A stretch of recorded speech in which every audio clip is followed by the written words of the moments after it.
नमस्ते। नमस्ते जी। आप सभी को ज्यादा नमस्ते। बोलो। तुम्हें करो प्रभु से प्यार, अमृत बरसेगा।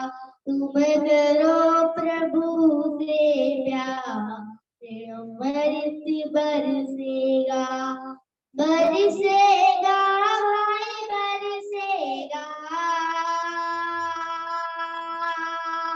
सुनो लवी, तुम मोबाइल खोलो, तुम मम्मी को वो जो लड़का कितना सब बोल रहा हो। तुम करो प्रभु से प्यार, अमृत बरसेगा। तुम करो प्रभु से प्यार, अमृत बरसेगा। दया धर्म से प्रीति कर लो, दया धर्म से प्रीति कर लो। भव सागर से पार उतर लो। तेरा हो जाए बेड़ा पार, अमृत बरसेगा। तुम करो प्रभु से प्यार, अमृत बरसेगा। शब्द ज्ञान का पहला गहना, शब्द ज्ञान का पहला गहना। कड़वे बोल कभी ना कहना, यह मिले न बारंबार, अमृत बरसेगा। तुम करो अन्न उद्धार, अमृत बरसेगा। तुम करो प्रभु से प्यार, अमृत बरसेगा। ओम नाम का है ये प्याला, पी ले बनकर किस्मत वाला। यह मिले न बारंबार, अमृत बरसेगा। यह मिले न बारंबार, अमृत बरसेगा। तुम करो प्रभु से प्यार, अमृत बरसेगा। क्या नाम है भैया का?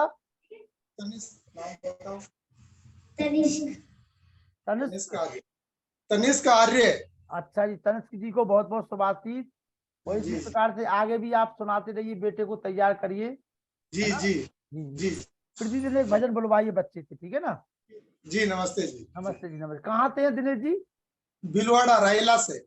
अच्छा जी, भीलवाड़ा से। चलिए आइए माता सुमन शर्मा जी। जी नमस्कार। नमस्ते जी।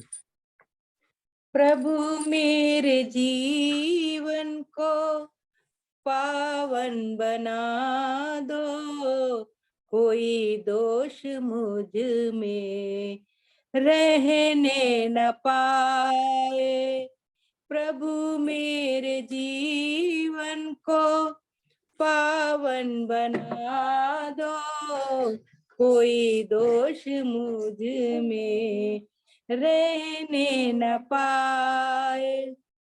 सुख दुख हो या रहे लाभ हानि, हर पल जपे तेरे नाम को वाणी।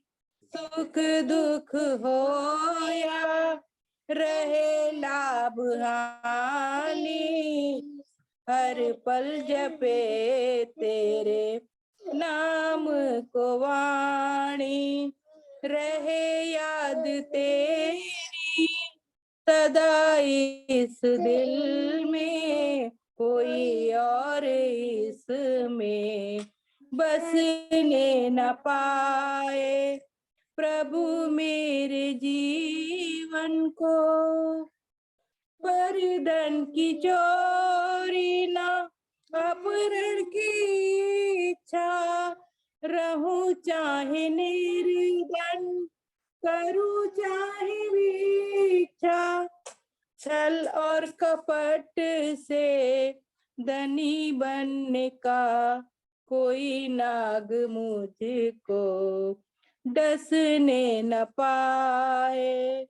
प्रभु मेरे जीवन को आपके गुणों का ही करूं कीर्तन में, किसी के अनिष्ट का ना करूं चिंतन में। आपके गुणों का करूं कीर्तन में, किसी के अनिष्ट का ना करूं चिंतन में। बिना राग ईर्ष्या के हे प्रभु मेरे, कोई रोग मुझसे लगने न पाए। प्रभु मेरे जीवन को अभिमान को तेरा अपमान समझो, अभिमान को तेरा अपमान समझो, समर्पण को तेरा ही वरदान समझो। सुमन शर्मा से विचार हो तेरे, कोई देख तुझ पे हंसने न पाए। प्रभु मेरे जीवन को पावन बना दो, कोई दोष इसमें रहने न पाए। नमस्कार। ओम। ओम। बहुत बहुत आभार। आजा बेटा अदिति।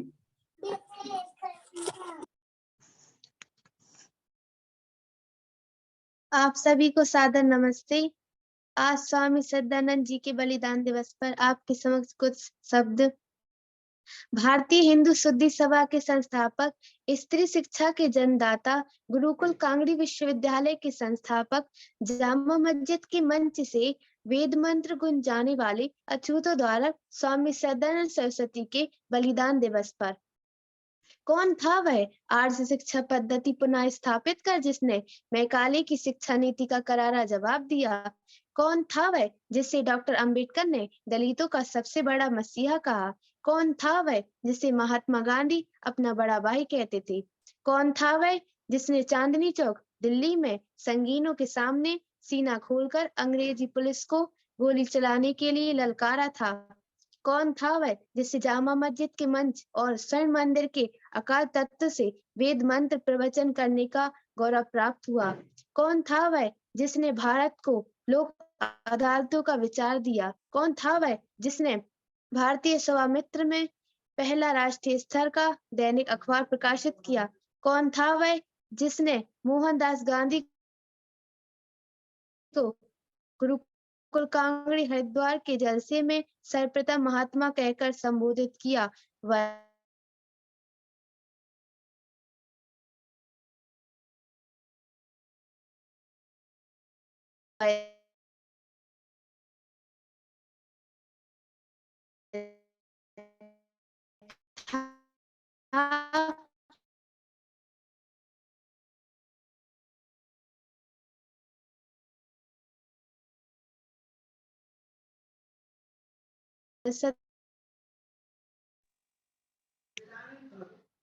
हाँ रुक जाओ। वह था शुद्धि आंदोलन का प्रणेता, वह था महर्षि दयानंद का उत्तराधिकारी, वह था लोक कल्याण के लिए अपनी समस्त संपत्ति दान कर देने वाला सर्वत्यागी अमर सही सन्यासी स्वामी श्रद्धानंद सरस्वती जी। सूर्य सोने चल दिए लेकिन सितारों को जगाकर, सूर्य सोने चल दिया लेकिन सितारों को जगाकर, सूर्य सोने चल दिया लेकिन सितारों को जगाकर, एक दीपक बुझ गया लाखों चिरागों को जलाकर, एक दीपक बुझ गया लाखों चिरागों को जलाकर। धन्यवाद। बहुत बहुत शुभाशीष। और मैं निवेदन करने लगा हूँ, आचार्य भवदीप शास्त्री जी, आज अंतिम दिन है और जैसा कि आप सभी को विदित है कि आचार्य भवदीप शास्त्री जी और हम लोगों ने मिलकर के आज से 2 वर्ष पूर्व इस कार्यक्रम को तैयार किया और आज ये कार्यक्रम आप सभी के सहयोग से विश्व में एक अमिट छाप सभी लोगों के दिलों में बनाए हुए है। तो ऐसे हमारे आचार्य भवदेव शास्त्री जी, आइए स्वागत है। सोनू बदलानी जी हमेशा जुड़ते हैं, उनका स्वागत है सोनू बदलानी जी का। आइए।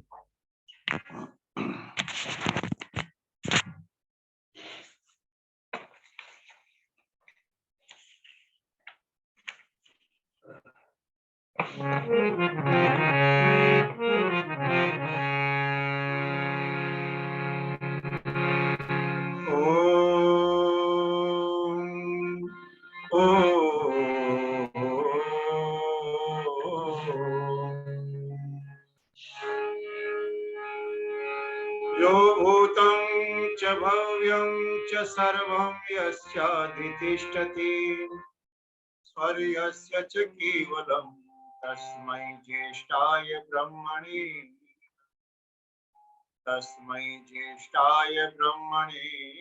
नमः।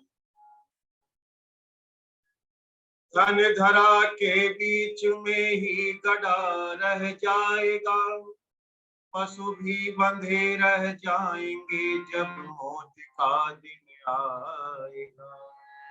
नारी घर के द्वार तक ही साथ देगी लोक में, मित्र दल मर घट के आगे मुंह नहीं दिखलाएगा।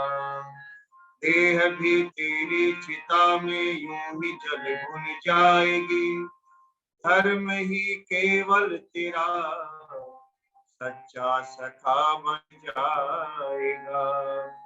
धर्म ही केवल तेरा सच्चा सखा बन जाएगा।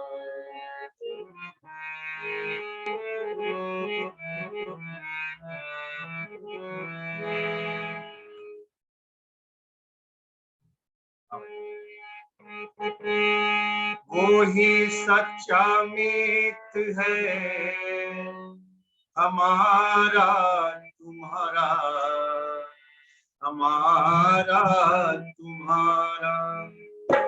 आइए आप भी जहाँ बैठे हुए हैं मोबाइल को म्यूट रखें और वीडियो अपना ऑन कर लें और बड़े आनंद के साथ मेरे साथ भजन की पंक्तियां अपने परिवारजनों के साथ आप भी बोलिए, आपको बड़ा आनंद आएगा। वो ही सच्चा मित है हमारा तुम्हारा, हमारा तुम्हारा।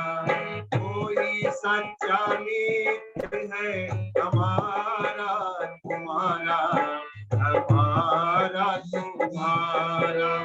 परम दयालु है कृपालु, परम दयालु है कृपालु, सबका पालनहारा।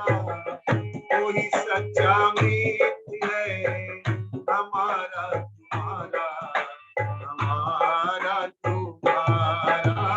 वही सच्चा मित है हमारा तुम्हारा, हमारा तुम्हारा।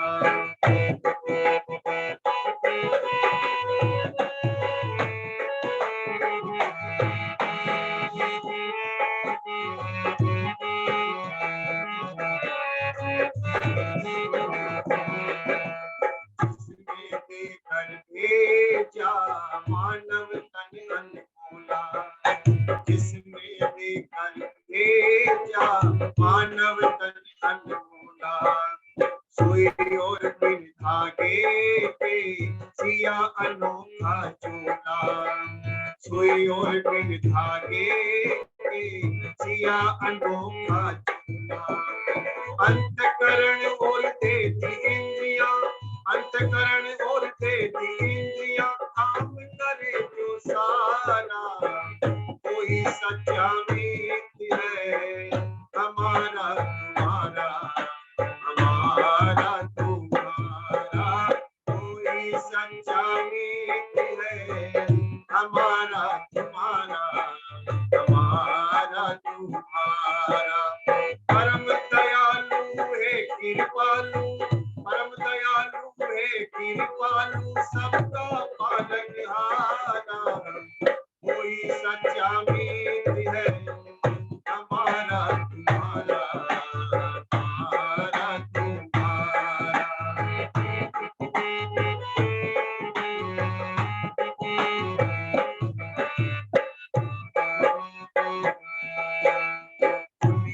के सब प्राणी उससे भोजन पाते, दुनिया के सब प्राणी उससे भोजन पाते। अगर लगे भंडारे कहीं नजर ना आते, अगर लगे भंडारे कहीं नजर ना आते। राजा रंग धनी और निर्धन, राजा रंग धनी और निर्धन, सबका वो ही सहारा, कोई सच्चा मीत है हमारा तुम्हारा, हमारा तुम्हारा, कोई सच्चा मीत है हमारा तुम्हारा, हमारा तुम्हारा।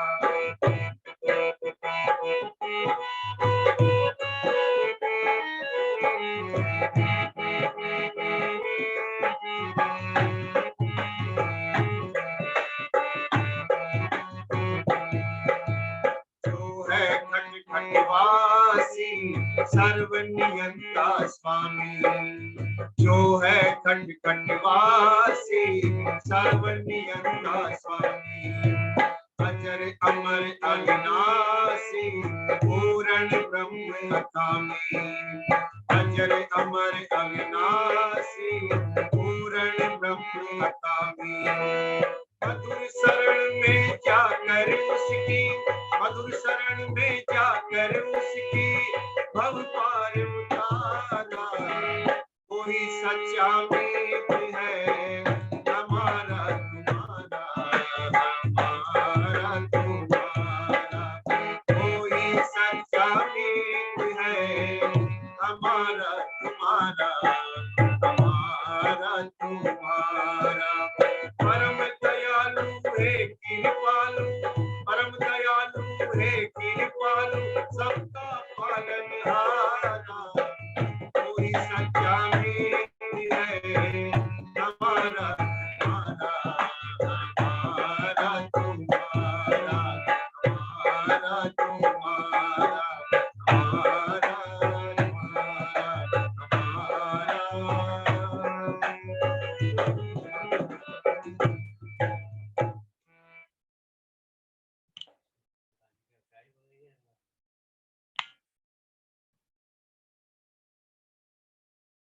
जूम ऐप के माध्यम से 5 दिवसीय इस वेद कथा के अंतिम दिवस के उपलक्ष्य में आयोजित इस कार्यक्रम में उपस्थित समस्त विद्वद्गण, आदरणीय व्यासनंदन जी शास्त्री, पुरुषोत्तम जी, वेद प्रकाश जी आदि सभी विद्वत महानुभाव, धर्म प्रेमी सज्जनों, वंदनीय माताओं बहनों, और इस कार्यक्रम का बहुत ही सुंदर तरीके से संचालन कर रहे आदरणीय श्री लखनलाल जी आदि सज्जनों, हम आपके सामने पिछले 4 दिनों से संगीतमय वेद कथा के माध्यम से वेद के मंत्रों का सरल भाव में आप तक पहुंचाने का हम प्रयास कर रहे हैं।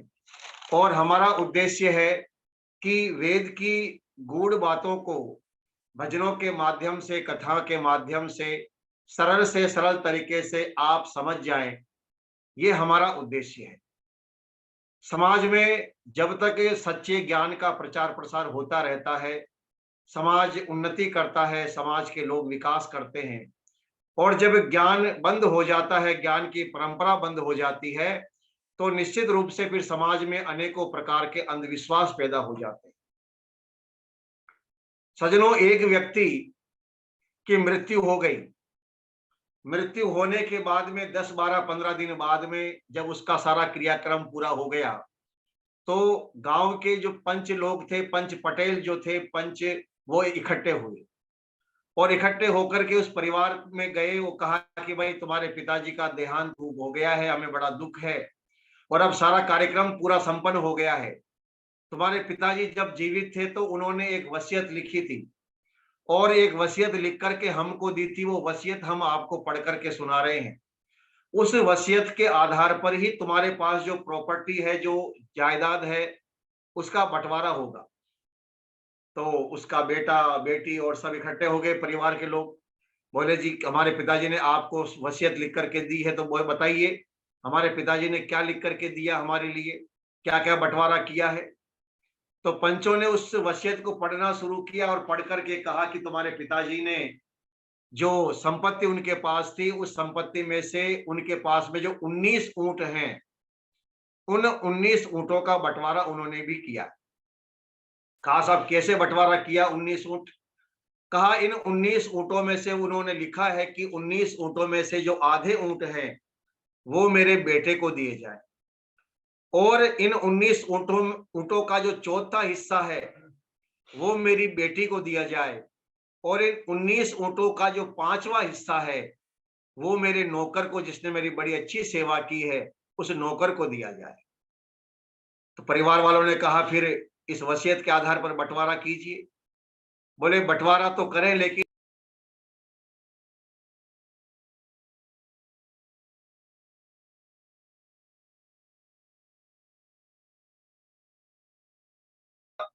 क्योंकि 19 ऊंटों का आधा हिस्सा यदि हम आप बेटे को देते हैं तो 19 का आधा तो हो गया 8.5, 9.5। अब इन 9.5 का मतलब है 9 ऊंट सुरक्षित और 1 ऊंट को मारा जाएगा। उसके बाद में फिर हम चौथा हिस्सा करेंगे, 5वां हिस्सा करेंगे तो भी ऊंटों को मारना पड़ेगा। तो ऐसे तो बंटवारा नहीं हो सकता। बड़ी समस्या आ गई हमारे सामने, क्या करें, बंटवारा कैसे करें? 19 ऊंट है, 19 और बंटवारा करना 19 का आधा 9.5, कैसे होगा? हमारे सामने बड़ी पेचीदगी आ गई, बड़ी समस्या आ गई, और बंटवारा इस वसीयत के आधार पर ही करना है। तो पंच बड़े परेशान थे, परिवार के लोग भी बड़े परेशान थे कि साहब समस्या तो बड़ी जटिल है, अब किया क्या जाए। पिताजी ने भी लिखा है तो सोच समझ करके लिखा होगा। आखिर किसी ने कहा कि भाई हमारे गांव के पड़ोस में जो गांव है वहां पर एक बड़ा समझदार और सुलझा हुआ व्यक्ति है, उसके पास चलते हैं, शायद वो कोई रास्ता निकाल दे।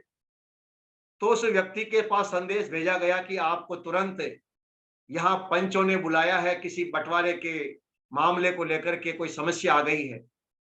अब वो व्यक्ति अपने गांव से चल करके आया, तो वो भी ऊंट पर बैठ करके आया।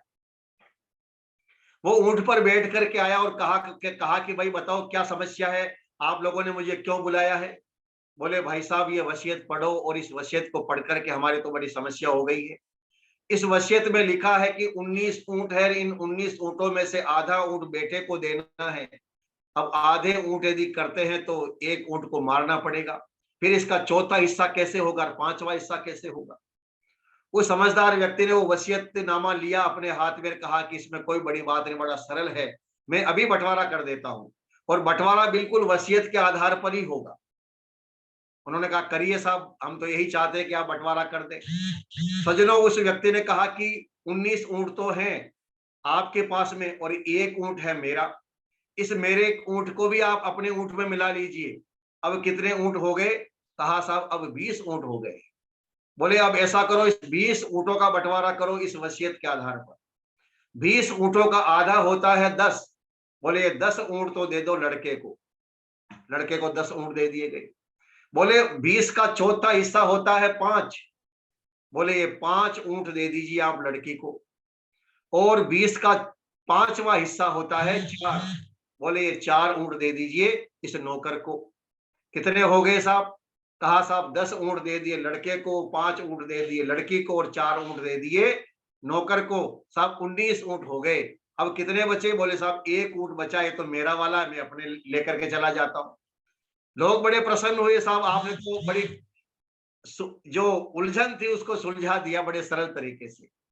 सज्जनों, ये 19 ऊंट हमारे पास भी है, और जब तक इस 20वें ऊंट को नहीं मिलाएंगे तब तक मामला जमेगा नहीं। ये 19 ऊंट कौन कौन से हैं? 5 ज्ञानेंद्रियां, 5 प्राण, 5 सूक्ष्म भूत, और 4 अंतःकरण, मन बुद्धि चित्त और अहंकार। ये 19 चीजें, 19 शक्तियां परमात्मा ने हमको दी है, लेकिन हम भूल चुके हैं कि ये 20वां आत्मा भी हमारे पास है। हमने आत्मा को एक तरफ रख दिया, आत्मा को भूल गए हम। केवल इन 19 ही चीजों के अंदर हम उलझे हुए हैं और समस्या का समाधान नहीं हो पा रहा। इसलिए जब तक हम 20 को नहीं मिलाएंगे, जब तक हम आत्मा रूपी 20वें ऊंट को नहीं मिलाएंगे, तब तक समस्या सुलझने वाली नहीं। आत्मा का कल्याण कैसे होगा? महाराज मनु ने बड़ा सुंदर एक श्लोक लिखा, बड़ा प्रसिद्ध श्लोक है। अद्भिर गात्राणि शुद्धंति मन सत्येन शुद्ध्यति विद्या तपोभ्याम भूतात्मा बुद्धिर जानेन शुद्ध्यति। देखिए हमारे पास चार चीजें हैं, एक है शरीर, एक है बुद्धि, एक है मन और एक है आत्मा। अब वर्तमान में जो हो रहा है वो क्या हो रहा है कि हर व्यक्ति केवल शरीर और बुद्धि पर ही ध्यान दे रहा है, बस यही गड़बड़ हो रही है। दो चीजें जो है मन और बुद्धि, उसको हमने भुला दिया है, उसके तरफ हमारा ध्यान ही नहीं है। शारीरिक विकास, बौद्धिक विकास, मानसिक विकास और आध्यात्मिक विकास, ये चारों विकास एक साथ होने चाहिए थे, लेकिन आज हमारा ध्यान केवल या तो शरीर के विकास की तरफ है या केवल बुद्धि के विकास की तरफ है। मानसिक और आध्यात्मिक दोनों तरफ से हम लोग शून्य हो चुके हैं। इसका परिणाम ये हो रहा कि आज अनेकों प्रकार के हमारे जीवन में तनाव, डिप्रेशन, अवसाद में हम जी रहे हैं, दुख और अशांति में हम जी रहे हैं। आज शारीरिक के विकास के लिए इतनी सारी खाने पीने की चीजें, बढ़िया कपड़े और अनेक अलग अलग प्रकार की व्यायाम, जिम वगैरह खुले हुए हैं, जहाँ जाकर के आप अपनी बॉडी को जैसा भी चाहे आप सिक्स पैक वगैरह बना सकते हैं। शारीरिक विकास के लिए काम हो रहा है। बौद्धिक विकास, बुद्धि बढ़े, बुद्धि उन्नति करे, इसके लिए स्कूल और कॉलेज खुले हुए हैं, यूनिवर्सिटियां खुल रही हैं, लेकिन मानसिक और आध्यात्मिक विकास के लिए कोई काम नहीं हो रहा है। इसलिए आजकल हमारा पढ़ा लिखा नौजवान, उसका मन कमजोर है, उसकी आत्मा कमजोर है। इसलिए उसकी आत्मा और मन कमजोर होने का परिणाम ये होता है कि वो पढ़ लिखने के बाद में ये सोचता है कि ऊपर की कमाई का कैसे आए, कैसे भ्रष्टाचार करके मैं, रिश्वत लेकर के मैं उन्नति करूं। डॉक्टर बनने के बाद वो सोचता है कैसे नकली दवाइयां बेच करके किसी की किडनी निकाल करके मैं तरक्की कर जाऊं। इंजीनियर बनने के बाद में सोचता कैसे मैं कम जो है लागत में काम करके और अधिक से अधिक पैसा बचा सकूं। भ्रष्टाचार, रिश्वतखोरी, तनाव, बीमारियां ये क्यों फैल रही है? क्योंकि हमने अपने मन का और अपनी आत्मा का विकास नहीं किया। सज्जनों, ये जो कार्यक्रम चल रहा है इस जूम ऐप के माध्यम से आदरणीय लखनलाल जी कर रहे हैं, ये हमारे मन और आत्मा की उन्नति का कार्यक्रम है। बुद्धि का विकास तो आपकी स्कूल कॉलेज में हो गया, नॉलेज आपने ले ली, गिनती पहाड़े आपको याद हो गए, दुनिया की सारी जो नॉलेज आपको हो गई, जनरल नॉलेज आपको मिल गई। बुद्धि का विकास तो हो रहा है, शरीर का विकास भी आप कर लेंगे कसरत करके, व्यायाम करके, लेकिन मन और आत्मा का विकास कैसे करेंगे, इस बारे में हमें सोचना पड़ेगा। सज्जनों, महाराज मनु ने कहा, विद्या तपोभ्याम भूतात्मा बुद्धिर जानेन शुद्धति। बुद्धि की शुद्धि होती है ज्ञान से, मन की शुद्धि होती है सत्य आचरण से, और आत्मा की शुद्धि होती है विद्या से और तप से। जब तक हम इस विद्या यानी सच्चा ज्ञान जब तक हम प्राप्त नहीं करेंगे, जब तक हम ब्रह्म का ज्ञान प्राप्त नहीं करेंगे, तब तक सज्जनों सच्चा सुख, शांति और आनंद की प्राप्ति हमें नहीं हो सकती।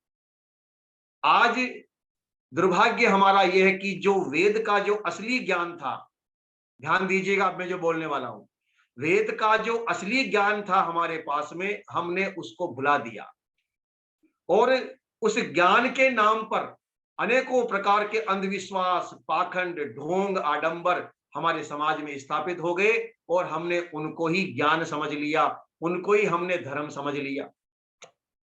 एक व्यक्ति जो छोटा काम कर रहा, सफाई कर रहा है, उसको छूना पाप है, ये इसको हमने धर्म मान लिया। एक मनुष्य दूसरे मनुष्य को छुए, इसको हमने पाप मान लिया कि साहब ये तो अछूत है, शुद्र है, इनको हम हाथ नहीं लगाएंगे, इनको छुएंगे नहीं, यदि छू लिया तो पाप हो जाएगा। हमने मनुष्य को छूना पाप मान लिया। मनुष्य तो एक दूसरे से प्रेम करता है, एक दूसरे का सम्मान करता है, ये धर्म है। लेकिन जो अधर्म था, जो पाप था, उसको हमने पाप मान लिया।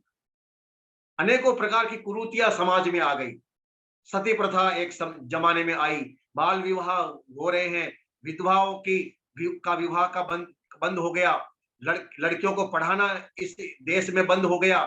जैसे आज तालिबान ने अफगानिस्तान के अंदर घोषणा कर दी है कि जितनी भी लड़कियां स्कूल में, कॉलेज में पढ़ती है, उन सबका पढ़ना उसने बंद करवा दिया। और अध्यापकों को हिदायत दे दी कि यदि किसी अध्यापक ने लड़की को पढ़ाया तो उसे गोली मार दी जाएगी। ये क्या है? धर्म के नाम पर ये अधर्म है, धर्म के नाम पर ये पाप है, और ये पाप हमारे से भी हुआ है। इसी प्रकार से समाज में बहुत सारे अंधविश्वास कुरीतियां समाज में फैल गई। जैसे आप देखिए, हमारे सांख्य दर्शनकार कहते उपदेश्य उपदेशित्वा तथा सिद्धि इतरत अंध परंपरा, कि जब समाज में अच्छे उपदेशक नहीं होते हैं, जब समाज में सच्चा ज्ञान नहीं होता है, तो समाज में अंधविश्वास फैल जाता है। और आज कितने प्रकार के अंधविश्वास फैले हुए। एक पढ़ा लिखा व्यक्ति, डिग्रियां उसके पास में है, गाड़ी से जा रहा है, सामने से एक बेचारी बिल्ली भागती हुई निकल गई, तुरंत कहता है ड्राइवर से, भैया गाड़ी साइड में कर लो, गाड़ी रोक लो। क्या हो गया? बोले बिल्ली ने रास्ता काट लिया। पढ़ा लिखा आदमी बैठा हुआ गाड़ी के अंदर, गाड़ी है लाखों रुपए की, और क्या कह रहा है? बिल्ली ने रास्ता काट लिया, गाड़ी रोक लो, गाड़ी आगे नहीं चलाएंगे, थोड़ी देर गाड़ी को रोक लो, बंद करो, उसके बाद में आगे बढ़ेंगे। क्या हो जाएगा? बोले बिल्ली ने रास्ता काट लिया तो न जाने कितना अधर्म हो जाएगा, कोई अपशकुन हो जाएगा, कोई नुकसान हो जाएगा। बताइए, बेचारी बिल्ली का रास्ता है, आने जाना, सड़क पर चलती रहती है, लेकिन हमने उसको क्या मान लिया? उसको हमने धर्म मान लिया। आज मंगलवार है, आज मैं दाढ़ी नहीं बनाऊंगा, आज गुरुवार है, महिलाएं कपड़े नहीं धोएंगी, ये धर्म है, इसको हमने धर्म मान लिया। बताइए, कौन से वेद में, शास्त्र में लिखा है कि मंगलवार को दाढ़ी मत बनाओ, गुरुवार को कपड़े मत धो?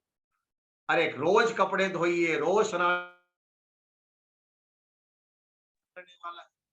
लेकिन हमने इन अंधविश्वासों के अंदर हम फंस गए और हमने इनको ही धर्म मान लिया। और क्या अंधविश्वास हमने पैदा कर दिए। बोले साहब, आज शनिवार है, आज का दिन खराब है, आज मंगलवार है, आज का दिन बहुत अच्छा है, आज रविवार है, आज का दिन खराब है, सोमवार है तो बहुत अच्छा है। इन 7 वारों में से भी हमने निश्चय कर लिया, आज का वार अच्छा है, ये वार खराब है, ये वार अच्छा है, और इसको हम मानते कि धर्म का काम, ये धर्म है, यही सच्चा ज्ञान है। जो अंधविश्वास है उसको हमने ज्ञान मान लिया। सजनों, ये वार मनुष्य ने बनाए हैं अपनी सुविधा के हिसाब से, दिनों की गिनती करने के लिए वार बनाए हैं। और ये रविवार से लेकर के शनिवार तक सारे दिन, एक एक क्षण जो भगवान ने हमें दिया है, एक एक क्षण, वो सब अनमोल है, वो सब कीमती है, वो सब शुभ है। कोई भी मुहूर्त न अच्छा होता है न बुरा होता है, हर मुहूर्त हर क्षण अच्छा होता है। अभी आप इस समय बैठे हुए, मैं प्रवचन कर रहा हूं, आप सुन रहे हैं, आपके लिए ये दिन, ये समय बड़ा शुभ है। हो सकता है इसी समय कोई व्यक्ति जो रोड पर चल रहा है, किसी का एक्सीडेंट हो जाए, कहेगा वो इस समय मेरा बड़ा अशुभ हो गया। तो हमने अपनी प्रतिकूलता को शुभ मान लिया और विपरीतता को हमने जो अशुभ मान लिया, और अनुकूलता को हमने शुभ मान लिया। सजनों, कोई भी समय, कोई भी दिन शुभ या अशुभ नहीं होता है। एक व्यक्ति ने कहा साहब शनिवार है, आज का दिन बड़ा खराब है। संयोग से उस दिन उसके घर में लड़का हो गया। मैंने कहा आज बताइए, आज आपके लिए दिन शुभ है या अशुभ है? बोले साहब आज का दिन तो बड़ा शुभ है, कई सालों के बाद में मेरे घर में जो है संतान की प्राप्ति हुई है, तो शनिवार है। बोले होगा शनिवार, मेरे लिए तो बड़ा शुभ है। एक व्यक्ति को लॉटरी लग गई शनिवार को, खुशियां मना रहा है, साहब मेरी लॉटरी लग गई है, शनिवार है लेकिन लॉटरी लग गई। तो इस सज्जनों, वार अच्छे बुरे नहीं होते हैं, इसलिए हर दिन हर क्षण अच्छा होता है। तो वारों को हमने कर लिया। और इसी प्रकार के बहुत सारे अंधविश्वास ग्रह नक्षत्रों को लेकर के, जब हमारे बुरे कर्मों से, हमारी दिनचर्या खराब होने से, हमारा खान पान खराब होने से जब बीमारियां आती है या परिवार में समस्या आती है, तो हम समझते हैं शायद किसी देवता का दोष हो गया, किसी देवता का प्रकोप हो गया, किसी ग्रह नक्षत्र का प्रकोप हमारे ऊपर हो गया, और हम इन अंधविश्वास में फंस करके न जाने कितना रुपया पैसा हम बर्बाद कर देते। पढ़े लिखे लोग, वास्तु दोष, मकान का ये दरवाजा इधर क्यों खोल दिया, इधर खोलना चाहिए था, बड़ी बड़ी बिल्डिंगों को गिरा करके दोबारा बना दिया जाता है। कैसे कैसे अंधविश्वास में हम लोग जी रहे हैं। और दिशाशूल, इस दिशा में आज सोमवार है तो मैं उत्तर दिशा में नहीं जाऊंगा, मंगलवार है तो मैं पश्चिम दिशा की तरफ नहीं जाऊंगा। और आपको जान करके ये आश्चर्य होगा, दुख भी होगा कि इस दिशाशूल और मुहूर्त के चक्कर में हमारे देश के राजाओं ने अनेक युद्ध हार गए, दुश्मन सामने आकर खड़ा हो गया और ये पंडित जी से पूछ रहे महाराज बोलिए मुहूर्त कब है। पंडित ने कहा अभी मुहूर्त नहीं, अभी रुकिए आराम से, मुहूर्त होगा तब हम युद्ध के लिए प्रस्थान करेंगे। और परिणाम ये हुआ कि दुश्मन छाती पर आकर के खड़ा हो गया और हम मुहूर्त निकलवाते ही रह गए। तो सज्जनों, ये अंधविश्वास, भूत प्रेत के चक्कर में हम फंसे हुए और हाथ दिखाते घूम रहे पढ़े लिखे लोग। आप देखिए, जो लोग हाथ देखते हैं वो सड़क के किनारे बैठा हुआ है। हाथ देखने वाला बैठा है सड़क के किनारे पर, एक कपड़ा बिछा करके इंतजार कर रहा कोई आएगा, 100-200 रुपए कमा लूंगा। और 20 लाख की गाड़ी में, 50 लाख की गाड़ी में व्यक्ति आ रहा है और आकर के उसने गाड़ी रोकी, कहा भैया मेरा हाथ देखना। और वो इस हाथ की नीली रेखाओं को, लंबी छोटी रेखाओं को देखकर कहता तेरा तो उम्र बड़ी है, तेरी तो बुद्धि बड़ी है, तेरा पास तो धन है। जो कुछ उनके पास पॉइंट होते हैं वो पॉइंट उसको बता देते हैं और वो व्यक्ति 100-200 500 रुपया देकर के आगे बढ़ जाता है कि आपके पास धन तो खूब आता है लेकिन खर्च बहुत होता है। ये एक पॉइंट है। बहुत सारे ऐसे लोगों ने पॉइंट बना रखे। तो जब तक समाज में सच्चा ज्ञान नहीं होता है सज्जनों, तब तक अंधविश्वास इस समाज में प्रचलित रहते हैं। इस प्रकार के बहुत सारे अंधविश्वास, और हर दिन आप देखेंगे धर्म के नाम पर अलग अलग परंपराएं शुरू हो रही है। आपको याद होगा आज से 20-25 साल पहले हमारे राजस्थान में कहीं गरबा नहीं होते थे। ये गरबा नृत्य केवल गुजरात में ही होता था। आज आप देखिए नवरात्रों पर हर गांव के अंदर गरबा होता है और उस गरबे में क्या तमाशा होता है। इस प्रकार के और भी बहुत सारे अंध परंपराएं समाज में प्रचलित हो गई धर्म के नाम पर। धर्म के नाम पर तो जानवरों को मार रहे हैं। सब माता जी खुश हो जाएगी, बकरे को मार दिया। शराब की बोतल भेड़ का मांस चढ़ा रहा है। अनेकों कुरीतियों में आज हम जकड़े हुए हैं। क्योंकि सूर्य को जब हमारे देश में अस्त हो गया तो अनेकों मत पंथ कुरीतियां समाज में प्रचलित हो गई। इसलिए सज्जनों, क्योंकि आज इस कथा का अंतिम दिन है और मैं चाहूंगा कि अंतिम दिन मोटी मोटी बातें आपको बता दी जाए, जिससे कि आप उन बातों को याद करें और सच्चा जो ज्ञान है, सच्ची जो परंपराएं हमारे देश के अंदर है, उन परंपराओं को, जिस परंपराओं को अपना करके हमारे जीवन में सुख आए, समृद्धि आए। एक बात मैं आपसे निवेदन करूं, एक सवाल कई बार हमारे से लोग करते हैं। वो ये कहते हैं कि साहब, जर्मन में, जापान में, अमेरिका में, रूस में, इजराइल में, ये ऐसे देश है जो भगवान को नहीं मानते। हमारे भारत के हर गली में मंदिर, हमारे भारत के हर शहर में बड़े बड़े सत्संग, बड़े बड़े कथाएं प्रवचन हो रहे हैं। कांवड़ यात्रा में करोड़ों लोग पहुंच रहे हैं और कुंभ के अंदर करोड़ों लोग पहुंच जाते हैं। इतना धर्म का काम हमारे देश में होता है। लोग इतने धार्मिक हैं, ईश्वर को मानते, ईश्वर की भक्ति करते हैं। लेकिन जर्मन जापान वाले तो इतना नहीं करते। फिर उन्होंने तरक्की कैसे कर ली और हम पीछे क्यों रह गए? हमारे यहाँ भुखमरी है, गरीबी है, बेरोजगारी है, ये समस्या हमारे यहाँ क्यों है?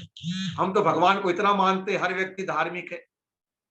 तो लोग धार्मिक नहीं, फिर भी वहां तरक्की है, खुशहाली है, भौतिक संपदा वहां खूब है और हमारे यहाँ गरीबी है। कारण क्या है? तो कारण मैं आपको बताना चाहता हूं। सज्जनों, वेद का मंत्र कहता है, भगवान ने कहा, कुर्वन्ने वे कर्माणि जिजीवे से शतम सम। हे मनुष्यों, तुम 100 वर्ष तक कर्म करो। भगवान ने हमको 2 हाथ दिए हैं काम करने के लिए, मेहनत करने के लिए। और भगवान ने कहा कि जो व्यक्ति मेहनत करेगा, जो व्यक्ति परिश्रम करेगा, वो उन्नति करेगा, वो तरक्की करेगा। अब आप देखिए हमारे देश के लोग मेहनत किधर कर रहे हैं?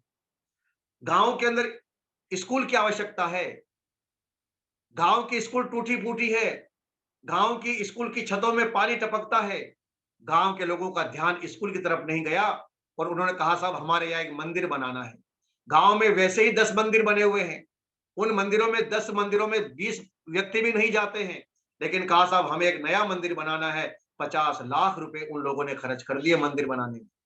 हमने कहा भैया, आपकी गांव वालों ने मंदिर बनाया, अच्छी बात है, हम विरोध नहीं कर रहे हैं, मंदिर बनाइए आप। लेकिन ये जो विद्या का मंदिर है, जहां से पढ़ करके बच्चे इस देश का विकास करेंगे, अपना विकास करेंगे, परिवार का विकास करेंगे, जरा इस मंदिर की तरफ भी ध्यान दीजिए। बोले साहब ये तो सरकार का काम है, हमारा काम नहीं।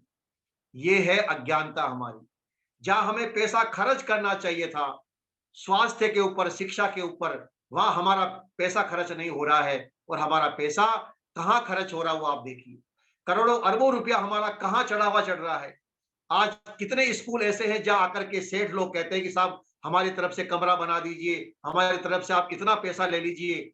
हमारे स्कूलों में पैसा नहीं आता है, पैसा जाता है शिरडी साईं के मंदिर में, पैसा जाता है तिरुपति के मंदिर में, पैसा जाता है अजमेर की दरगाह में। करोड़ों करोड़ों रुपया एक साल का लगभग 100, 150, 200 करोड़ रुपया वहां पहुंचता है। क्या होगा उसका? क्या इससे आपके शिक्षा का प्रचार हो जाएगा? क्या आपकी स्वास्थ्य व्यवस्था अच्छी हो जाएगी? नहीं हो पा रही है। कुछ मुट्ठी भर लोग क्योंकि पास वो पैसा आ रहा है। सज्जनों, देश के लोगों को ये सोचना पड़ेगा कि वो पैसा कहां दें जिससे कि देश की तरक्की हो, देश का विकास हो। आज हमारे देश के अंदर नैतिक शिक्षा का अभाव है। एक जर्मन का एक छोटा सा उदाहरण मैं आपको देता हूं। एक व्यक्ति भारत का जर्मन की ट्रेन में यात्रा कर रहा था। ट्रेन की यात्रा कर रहा था, सामने देखा दो छोटे छोटे बच्चे, एक लड़का और एक लड़की बैठे हुए हैं, और उन्होंने अपने बस्ते में से सुई धागा निकाला और ट्रेन की सीट फटी हुई थी, उस फटी हुई सीट को सिलने लग गए। उसने पूछा उन बच्चों से कि बेटा तुम ये क्या कर रहे हो? उन बच्चों ने कहा कि सर हम रोज इस ट्रेन से स्कूल जाते हैं पढ़ने के लिए, हम दोनों बहन भाई हैं, हम रोज इस ट्रेन से स्कूल पढ़ने के लिए जाते हैं।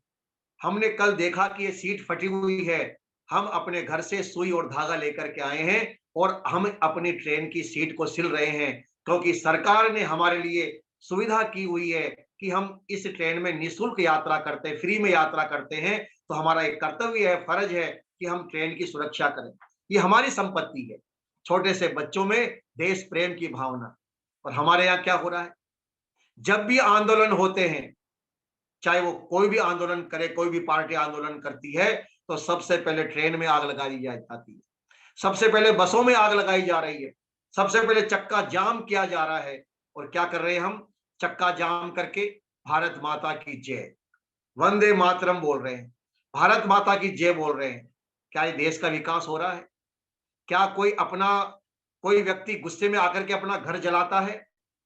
क्या कोई व्यक्ति गुस्से में आकर के अपनी माँ को जलाता है, अपनी पत्नी को, अपनी बेटी को जलाता है? लेकिन हम भारत के लोग ऐसे हैं कि जब भी हमें गुस्सा आता, आंदोलन करते हैं, सबसे पहले सरकारी संपत्ति यानी जो हमारी प्रॉपर्टी है, हम उसको नुकसान पहुंचाते हैं। यह है हमारी देशभक्ति और यह है हमारी भारत माता की जय। सजनों, वेद क्या कहता? वेद कहता वयम राष्ट्रे जागृया में पुरोहिता, हम राष्ट्र के जागरूक नागरिक बने। वेद कहता है माता भूमि पुत्र हम पृथ्वी, धरती हमारी माँ है और हम इसके पुत्र हैं। तो हमारा जो कर्तव्य है, वास्तविक बात यह है कि भारत के अधिकांश लोग आलस्य प्रवृत्ति के हैं। आज युवाओं की मानसिकता क्या है? पढ़ा लिखा नौजवान ये सोचता है कि मुझे सरकारी नौकरी मिले, सरकारी नौकरी भी ऐसी मिले जहां काम कम करना पड़े और ऊपर की कमाई ज्यादा आए। बताइए उस देश का क्या होगा जहां ये सोच करके वो लड़का पढ़ाई कर रहा है कि मैं ऐसी नौकरी करूं, मुझे ऐसी नौकरी मिले जहां मुझे काम न करना पड़े और ऊपर की कमाई भी मुझे मिल जाए।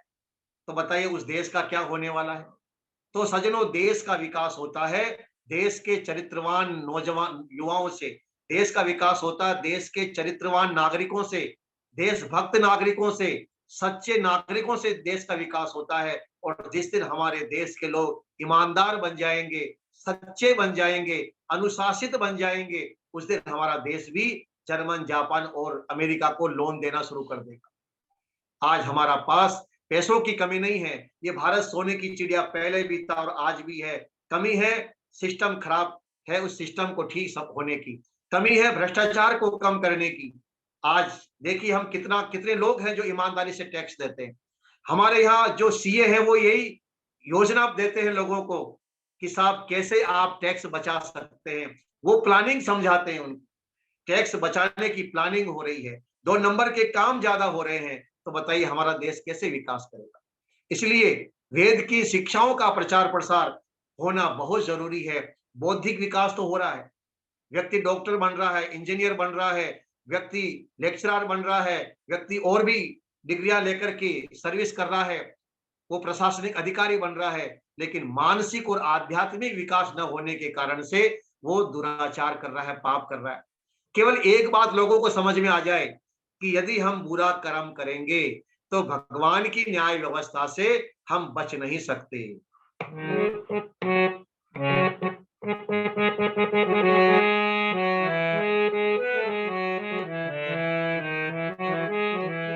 केवल एक बात समझ में आनी चाहिए देश के लोगों को कि परमात्मा की न्याय व्यवस्था से कोई बच नहीं सकता। जैसा हम कर्म करेंगे वैसा हमें फल मिलेगा। और यदि छिप करके भी हमने कोई कार्य किया है, वेद कहता है दो सद्य मंत्रेते राजा सद्वेद वरुण स्थिति है, दो व्यक्ति छिप करके कोई बात करते हैं तो वो भगवान तीसरा हमारी उन बातों को सुन लेता है। यदि केवल एक छोटी सी शिक्षा लोगों को दे दी जाए कि भगवान सब जगह है, परमात्मा सब जगह है और वो सब कुछ जानता है, सब कुछ देख रहा है, तो बताइए कौन पाप करेगा? हर व्यक्ति ईमानदारी से कार्य करेगा और हर व्यक्ति सदाचारी हो जाएगा।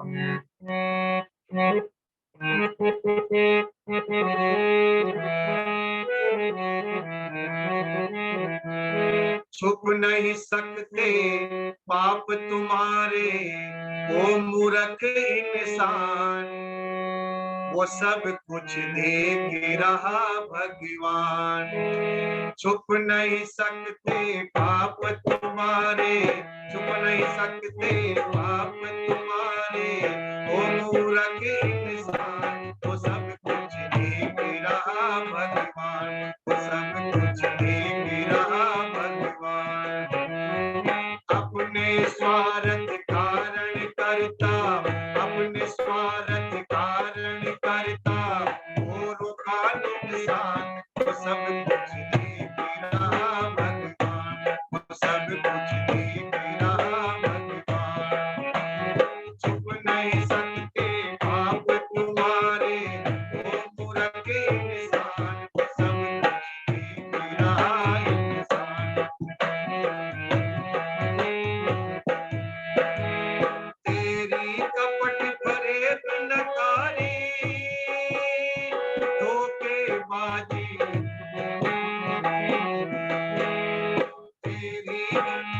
तेरी कपट भरे नकारी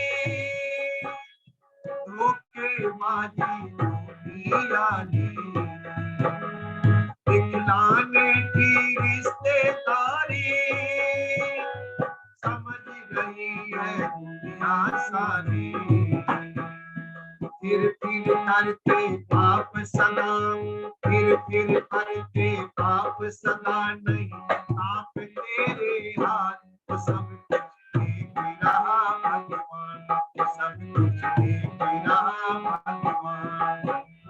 छुप नहीं सकते पाप तुम्हारे ओ मूर्ख इंसान, वो सब कुछ देख रहा भगवान, वो सब कुछ देख रहा भगवान।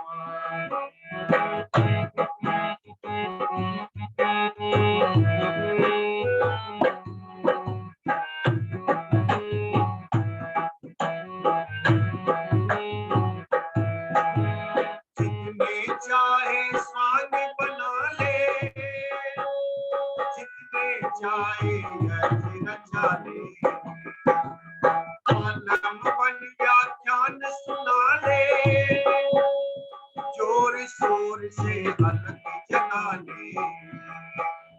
बिना भजन भगवान के साधन इस पर सारे काम, वो सब कुछ देख रहा भगवान, वो सब कुछ देख रहा भगवान। छुप नहीं सकते पाप तुम्हारे ओ मूर्ख इंसान, वो सब कुछ देख रहा भगवान।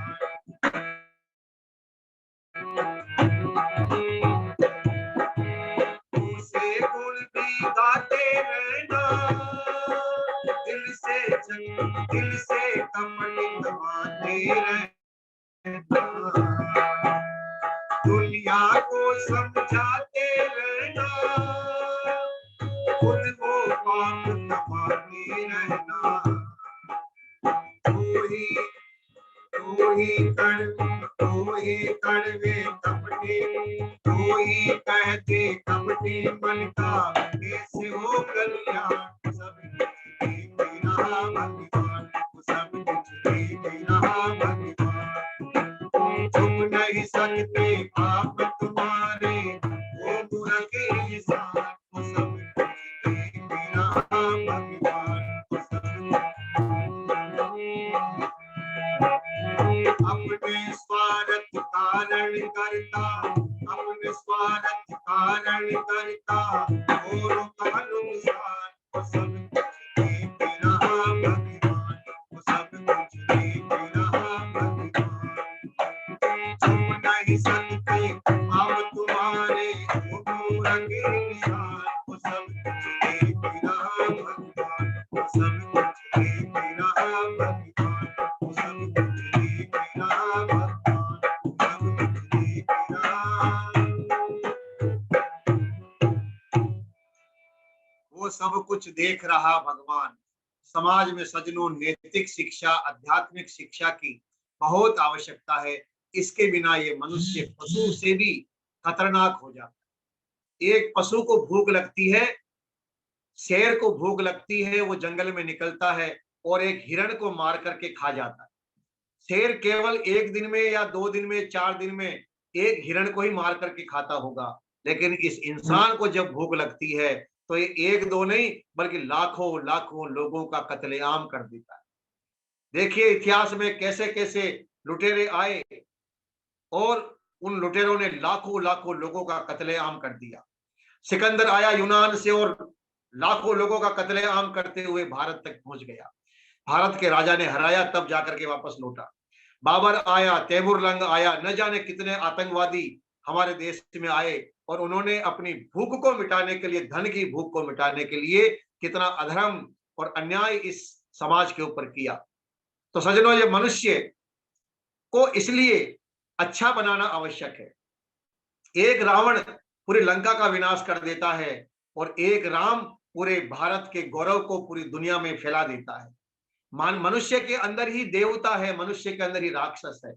सप्त ऋषय प्रतिहिता शरीरे सप्त रक्षन्ति सदम प्रमादम। वेद कहता है 7 ऋषि हमारे अंदर बैठे हुए, उन ऋषियों को जागृत करें, उस देवीय शक्ति को जागृत करें। मनुर्भव जनया देव्यम जनम। हम मनुष्य के रूप में है, संसार में आए हैं, हमारे अंदर जो देवत्व है उसको हम प्रकट करें। अब सवाल ये कि आखिर ये मनुष्य अच्छा कैसे बनेगा, तो इसके जो नियम है, इसके सिद्धांत है कि सर्वप्रथम उस मनुष्य का खान पान यानी उसका भोजन सही होना चाहिए, जिसके बारे में मैंने आपको सबसे प्रथम दिन जब हमारा ये कार्यक्रम प्रारंभ हुआ था तो प्रथम दिन मैंने आपको इस बारे में चर्चा की। जैसा खाए अन्न वैसा हो मन। हमारा जो शरीर बनता है और मन बनता है वो बनता है आहार से, भोजन से। आहार शुद्धौ सत्व शुद्धि, सत्व शुद्धौ ध्रुवा स्मृति, स्मृति लंबे सर्व ग्रंथिना विप्र मोक्ष। सर्वप्रथम मनुष्य का आहार ठीक होना चाहिए। आहार यदि खराब है, नशा करता है, गलत खान पान करता है, तो निश्चित रूप से वो मनुष्य गलत दिशा की तरफ जाएगा। उसका जीवन गलत दिशा की ओर बढ़ करके वो स्वयं अपना भी नुकसान करेगा, परिवार और समाज का भी नुकसान करेगा। इसलिए सर्वप्रथम हम अपने आहार को ठीक कर लें, पहली बात। अब मैं आपको इस 5 दिवसीय वेद कथा का उपसंहार के रूप में लेकर के चल रहा हूं कि अब तक हमने जो आपको इन 4-5 दिनों में बातें बताई, इन बातों को सुन करके इस कान से सुनना, इस कान से निकाल देना। कई लोग कहते हैं साहब भगवान ने 2 कान इसलिए तो दिए हैं, इधर से सुनो और इधर से निकाल दो। हमने कहा ये 2 कान इधर से सुनकर इधर से निकालने के लिए नहीं है, दोनों चारों तरफ से सुनिए और उसको अपने हृदय में धारण कीजिए।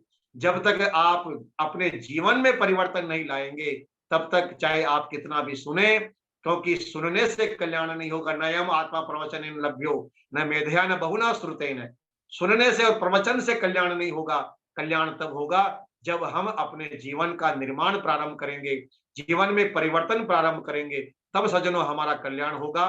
तो केवल 10 मिनट बचे हैं, उन 10 मिनट के अंदर मैं संक्षिप्त में कुछ बातें आपसे निवेदन करता चलूं कि अब हमें क्या क्या करना चाहिए जिससे कि हमारे जीवन में परिवर्तन आए, हमारे जीवन में असामान्यता आए। हम मनुष्य है, हमारे अंदर से देवी है, गुण प्रकट हो, अभयम सत्व संशुद्धि ज्ञान योग व्यवस्थिति, जो भगवान कृष्ण ने गीता में जो है 20-25 गुणों का वर्णन किया है, वो गुण हमारे अंदर प्रकट हो। इसके लिए सर्वप्रथम हम अपने आहार को ठीक कर लें, अपने भोजन को ठीक करें, और अपने इस मुख में, जो मुख परमात्मा का नाम लेने के लिए भगवान ने बनाया है, इस मुख में हम एक भी गंदी चीज नहीं डालें, और जो डालते हैं उनको समझाने का प्रयास करें। तो आहार शुद्धि सर्वप्रथम हमारे जीवन का ये नियम होना चाहिए। और दूसरा नियम होना चाहिए हमारी दिनचर्या। हमारी दिनचर्या व्यवस्थित होनी चाहिए, हमारी दिनचर्या ठीक होनी चाहिए। समय पर उठना, समय पर सोना, समय पर खाना पीना। यदि हमने अपने नियम का पालन किया, यदि हमने समय का पालन किया, तो आप देखेंगे मनुष्य जो कहता कि मैं बहुत व्यस्त हूं, मैं ये नहीं कर सकता, भगवान ने पूरी दुनिया के हर मनुष्य को 24 घंटे ही दिए हैं। चाहे वो गरीब है, चाहे वो अमीर है, हर व्यक्ति के पास 8,600 सेकंड है, 86,000 सेकंड है, सॉरी। तो इन्हें जो समय भगवान ने हमको दिया है, उस समय का हम सदुपयोग करें, हमारा मैनेजमेंट सही हो, गलत प्रकार से गलत कार्यों में, अनावश्यक कार्यों में हम समय को नष्ट न करें, तो हमारी दिनचर्या ठीक हो। तीसरी बात है, नियमित रूप से हम सज्जनों इस शरीर को स्वस्थ रखने के लिए व्यायाम अवश्य करें। लाघवम कर्म सामर्थ्य विभक्त गात्रत्वम दोषक्षयो अग्निवृद्धिश्च व्यायामाद उपजायते। व्यायाम करने से शरीर में स्फूर्ति रहती है, शरीर में हल्कापन रहता है, आयु बढ़ती है, और हमारे शरीर की इंद्रियां, आंख, नाक, कान, ये सभी स्वस्थ रहते हैं।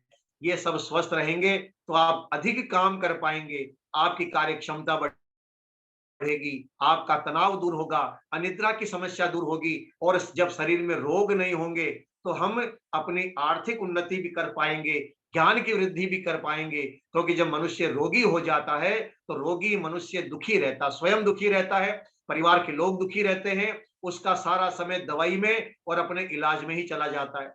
इसलिए प्रत्येक मनुष्य का एक कर्तव्य है कि वो अपने शरीर को स्वस्थ रखे। तो हम तीसरा काम करें, नियमित रूप से 1 घंटा, यदि आप किसान हैं या मजदूरी करते हैं तब तो शारीरिक श्रम हो ही जाता है। यदि आप शारीरिक श्रम के लिए कोई अलग से कोई काम नहीं है, केवल आप बौद्धिक कार्य ही करते हैं, तो आपको 1 घंटा वर्कआउट जरूर करना चाहिए, शारीरिक श्रम अवश्य करना चाहिए, जिससे कि आपका शरीर, एक आपके शरीर का जॉइंट आपका स्वस्थ रहे, आपके शरीर में कोई रोग न हो। तो ये तीसरा कार्य हमें प्रतिदिन करना चाहिए। चौथा कार्य हमें करना चाहिए प्रतिदिन स्वाध्याय। ये प्रवचन तो आप सुनते हैं, बहुत अच्छी बात है, लेकिन फिर भी आपके घर में एक छोटा सा पुस्तकालय जरूर होना चाहिए। 25-50 पुस्तकें आपके घर में, अच्छी किताबें जरूर होनी चाहिए, और प्रतिदिन आधा घंटा, 1 घंटा, जितना समय आपको मिले उतना आप अच्छी किताबें पढ़ें।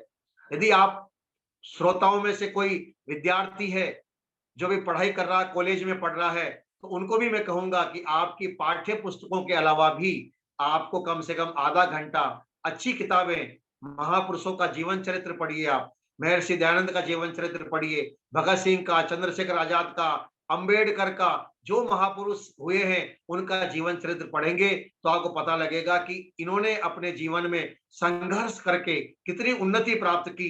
तो जैसी आत्मा इनकी है वैसी आत्मा मेरी है। सज्जनों, संसार में जितनी भी आत्माएं हैं, जीव हैं, सब जीवों की शक्ति एक जैसी है, सबके अंदर वही सामर्थ्य है, वही शक्ति है।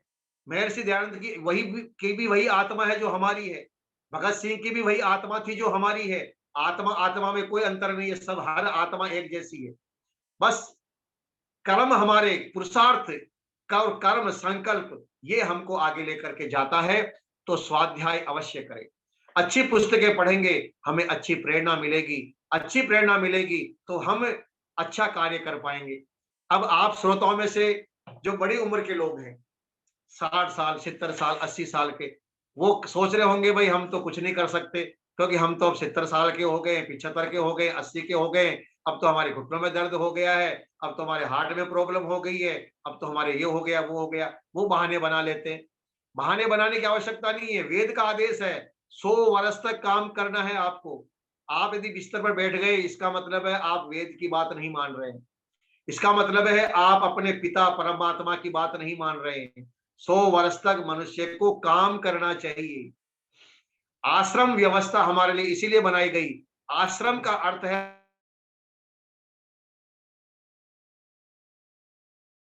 विश्राम नहीं है, आराम नहीं है, निरंतर श्रम करना, परिश्रम करना। तो जो बड़ी उम्र के लोग हैं, हमारे देश में एक बहुत बड़े संत हुए हैं, उनका नाम था प्रभुपाद स्वामी महाराज, जिन्होंने इस्कॉन की स्थापना की। आज दुनिया का कौन सा देश है जहां इस्कॉन के मंदिर नहीं बने हैं? छोटे से छोटे देश के अंदर भी इस्कॉन वालों ने मंदिर बना दिए। हरे राम हरे कृष्णा। लाखों लाखों विदेशी आज ढोलक बजा करके हरे रामा हरे कृष्णा का कीर्तन कर रहे हैं। ये किसने शुरुआत की? 70 साल के प्रभुपाद स्वामी जी ने। हार्ट का ऑपरेशन हो चुका था, पानी के जहाज में बैठ गए। पूछा लोगों ने, कहां जा रहे हो महाराज? बोले मैं अमेरिका जा रहा हूं। क्या करोगे? बोले व्यक्ति ने जब उनकी मृत्यु हुई तो कहते हैं कि 120 देशों में उन्होंने मंदिर बना दिए थे। ये बूढ़ा आदमी काम कर सकता है।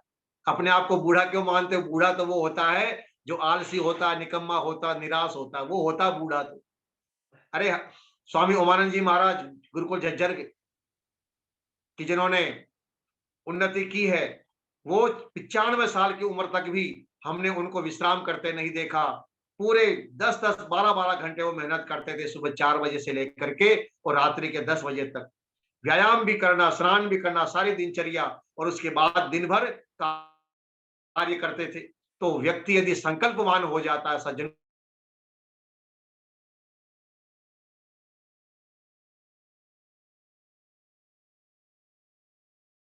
है हर व्यक्ति को स्वाध्यायशील जरूर होना चाहिए। यदि आपका समय सही है, टाइम मैनेजमेंट आपका सही है, किनारे पर संध्या करने जरूर आएगी। तो राम संध्या करते हैं, सीता माता संध्या करती है, हनुमान जी संध्या करते हैं, भगवान कृष्ण संध्या करते हैं, और इनको मानने वाले लोग चादर तान करके सोते हैं। ये हो रहा है, बताइए। तो प्रतिदिन भगवान का ध्यान अवश्य करना, संध्या उपासना अवश्य करना। आप गायत्री मंत्र का जाप कीजिए, ओम का जाप कीजिए, संध्या के मंत्र उनका पाठ कीजिए। ये बहुत जरूरी है, आवश्यक है। इससे ही आत्मा का कल्याण होगा, इससे ही आत्मिक शक्ति बढ़ेगी, इससे ही मानसिक शक्ति बढ़ेगी। नहीं तो आत्मिक और मानसिक शक्ति का विकास नहीं होगा। इसलिए ध्यान करना ये बहुत आवश्यक। और यह हवन करना, घर में हमारे हवन होना चाहिए। प्रतिदिन करें तो बहुत अच्छा है, प्रतिदिन नहीं कर सकते तो कम से कम सप्ताह में 1 दिन करो, पूर्णिमा अमावस्या को करो, लेकिन घर में यज्ञ हवन जरूर होना चाहिए। इससे भी मानसिक और बौद्धिक विकास, मानसिक विकास और शारीरिक विकास, चारों विकास हवन के करने से हो रहे। हवन के करने से शारीरिक विकास भी होता है, मानसिक विकास भी होता है, बौद्धिक विकास भी होता है और आत्मिक विकास भी होता है। अब ये बहुत लंबी व्याख्या है, लेकिन केवल मात्र 2 मिनट बच गए हैं। घड़ी कह रही है अब तेरा समय समाप्त हो रहा है।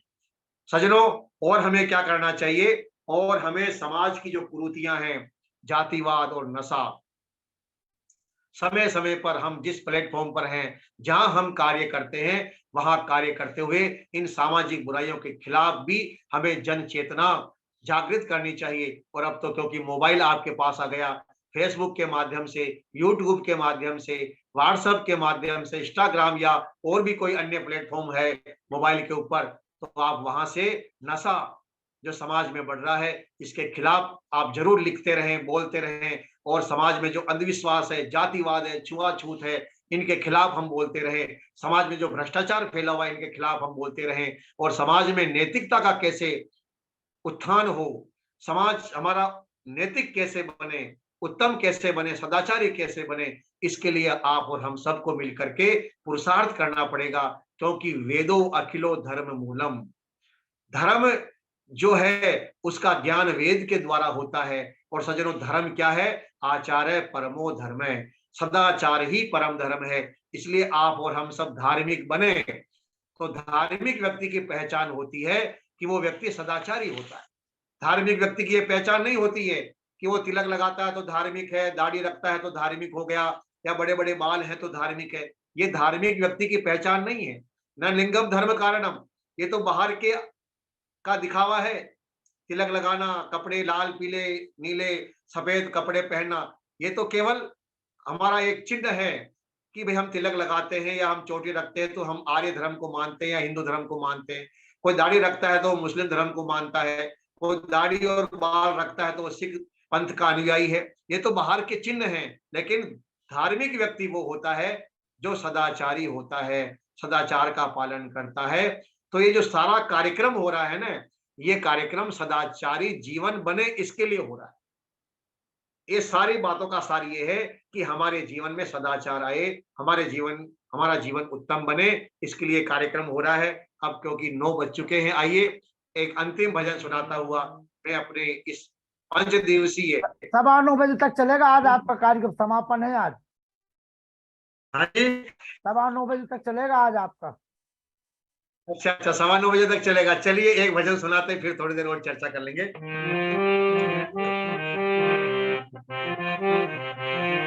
आज 80 लोग जुड़े हैं, 80 लोग। हाँ जी, 80 लोग जुड़े हैं आज। बहुत अच्छी बात है। सभी श्रोताओं का हम बहुत बहुत आभार व्यक्त करते हैं, बहुत बहुत स्वागत करते हैं कि आप देखिए, आपके जुड़ने से लाभ क्या होता है। मेरा कार्यक्रम तो आज समाप्त हो जाएगा, 5 दिन का कार्यक्रम था, और लखनलाल जी फिर कभी कहेंगे, आदेश देंगे और समय की अनुकूलता होगी तो फिर मैं आपकी सेवा में आ जाऊंगा। लेकिन इस जूम ऐप के माध्यम से लखनलाल जी पिछले 2 साल से इस प्रकार का ये कार्यक्रम कर रहे हैं, तो आप ये प्रतिदिन सुन सकते हैं 1 घंटा। कल हो सकता कोई दूसरे विद्वान आए, अलग अलग भारत के अंदर जो आर्य जगत के बड़े बड़े विद्वान है, प्रकांड विद्वान, जिनको यदि आप अपने घर बुलाना चाहेंगे, अपने जगह बुलाना चाहेंगे तो लाखों रुपए खर्च होता है उनके कार्यक्रमों के लिए, लेकिन वो आपको सहज और निःशुल्क सरल तरीके से यहाँ इस प्लेटफॉर्म पर उपलब्ध हो जाते हैं और अपने वचनों से सरल भाषा में हमें कृतार्थ करते हैं, हमें ज्ञान प्राप्त कराते हैं। तो प्रतिदिन आप इस जूम ऐप के माध्यम से जो लिंक आपको भेजा गया है, जो पासवर्ड आपको भेजा गया है, जो आईडी भेजी गई है, इसी लिंक पर दिन आप 8 बजे जुड़ करके और आप अपने ज्ञान की वृद्धि कर सकते हैं। मेरे निवेदन से आप 1 महीना लगातार सुनिए, आपकी इतनी नॉलेज हो जाएगी जितनी नॉलेज एक पीएचडी करने वाले के पास भी नहीं होती। इतने आपके पास ज्ञान है 1 महीने के अंदर। 1 महीने में पूरा पीएचडी करने वाले जितने बड़े विद्वान बन जाओगे, ये मेरा दावा आपसे है। ये लखनलाल जी की कोचिंग क्लास है साहब, 8 बजे से 9 बजे तक। तो आप सभी जो है, ये निःशुल्क कोचिंग क्लास है जो आध्यात्मिक उन्नति करती है, मानसिक उन्नति करती है।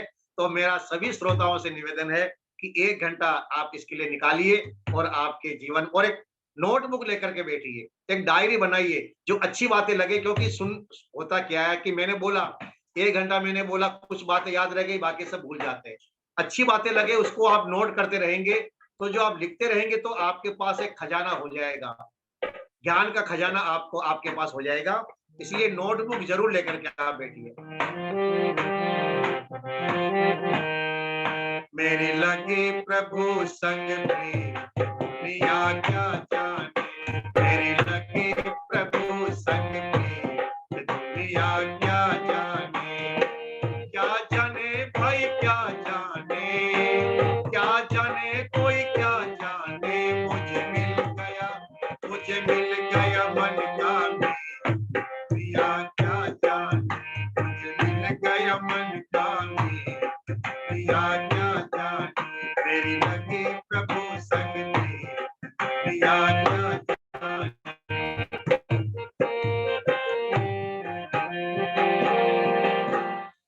प्रीतम ने खुद प्रेम जताया, प्रीतम ने खुद प्रेम जताया, करके इशारा पास बुलाया, करके इशारा पास बुलाया।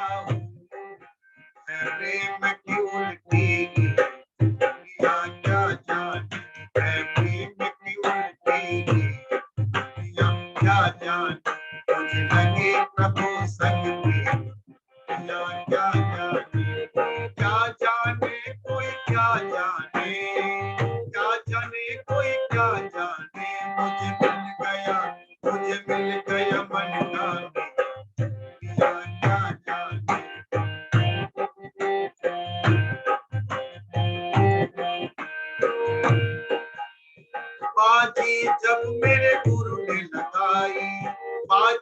मेरे घूमने लगाई, पलट गया पासा मेरे आई, पलट गया पासा मेरे आई।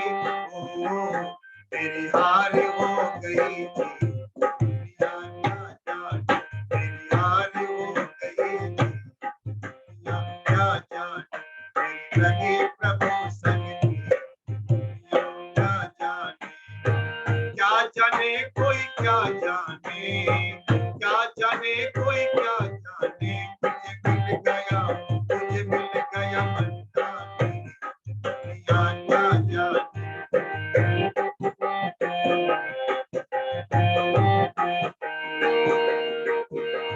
सत्संगी हो करके सीखा, सत्संगी हो करके सीखा, काम क्रोध हो करके सीखा, काम क्रोध हो करके सीखा। हो के सारे संगी दुनिया क्या जाने, के सारे संगी दुनिया क्या जाने, मेरी लगी प्रभु संगी दुनिया क्या जाने। क्या जाने कोई क्या जाने, क्या जाने कोई क्या जाने, मुझे मिल गया मन जाने, दुनिया क्या जाने, मुझे मिल गया मन जाने, दुनिया क्या जाने, मेरी लगी प्रभु संग थी, दुनिया क्या जाने, मेरी लगी प्रभु संग थी, दुनिया क्या जाने। मेरी लगी प्रभु संग प्रीत दुनिया क्या जाने। सजनों, वेद का मंत्र कहता है दुर्वंतवत्र अमृतस्य नाम, कि संसार में भगवान का नाम लेना बड़ा कठिन काम है। तो सरल लेकिन लगता बड़ा कठिन है। लोगों से कहते हुए भगवान की भक्ति क्या करो, बोले साहब अभी तो बहुत टाइम है, आराम से करेंगे, आराम से लेंगे भगवान का नाम, अभी कोई जल्दी नहीं है हमें।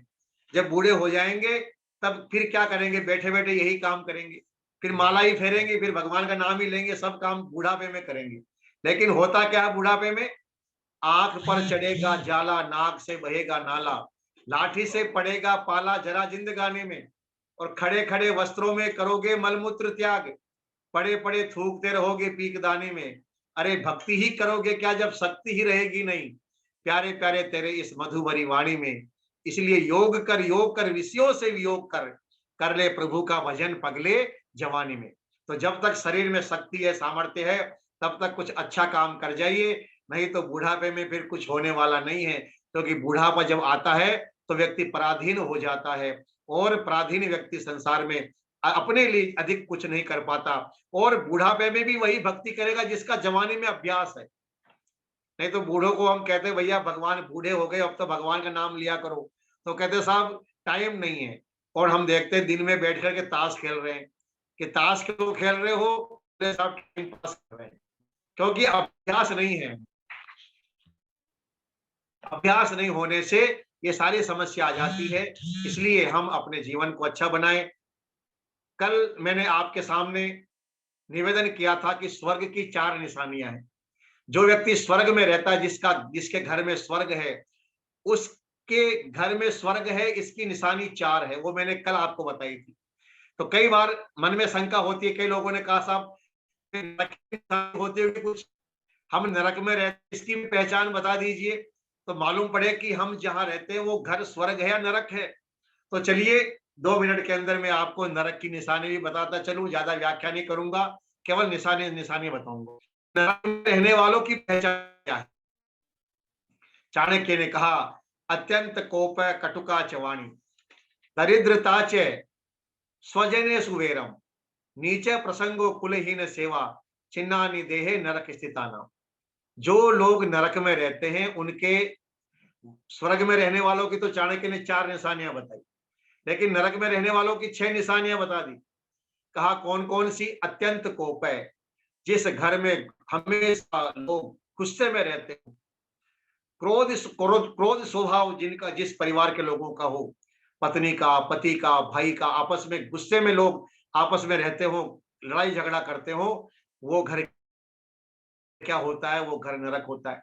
कटुका चवाणी, जिस घर में कड़वी वाणी बोली जाए, वो घर भी नरक होता है। दरिद्रता जिस घर में रहती है, धन का अभाव रहता है, क्योंकि गरीब व्यक्ति धर्म का कार्य नहीं कर सकता। चाणक्य ने लिखा सुखस्य मूलम धर्म, सुख चाहते हो तो धर्म का कार्य करो।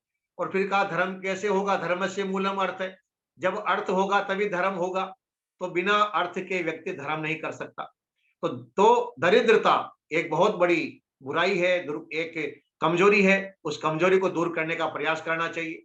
गरीब व्यक्ति के लिए कहा कि जो गरीब है उसे परिश्रम करना चाहिए और परिश्रम करके अपनी गरीबी को दूर करने का प्रयास करना चाहिए।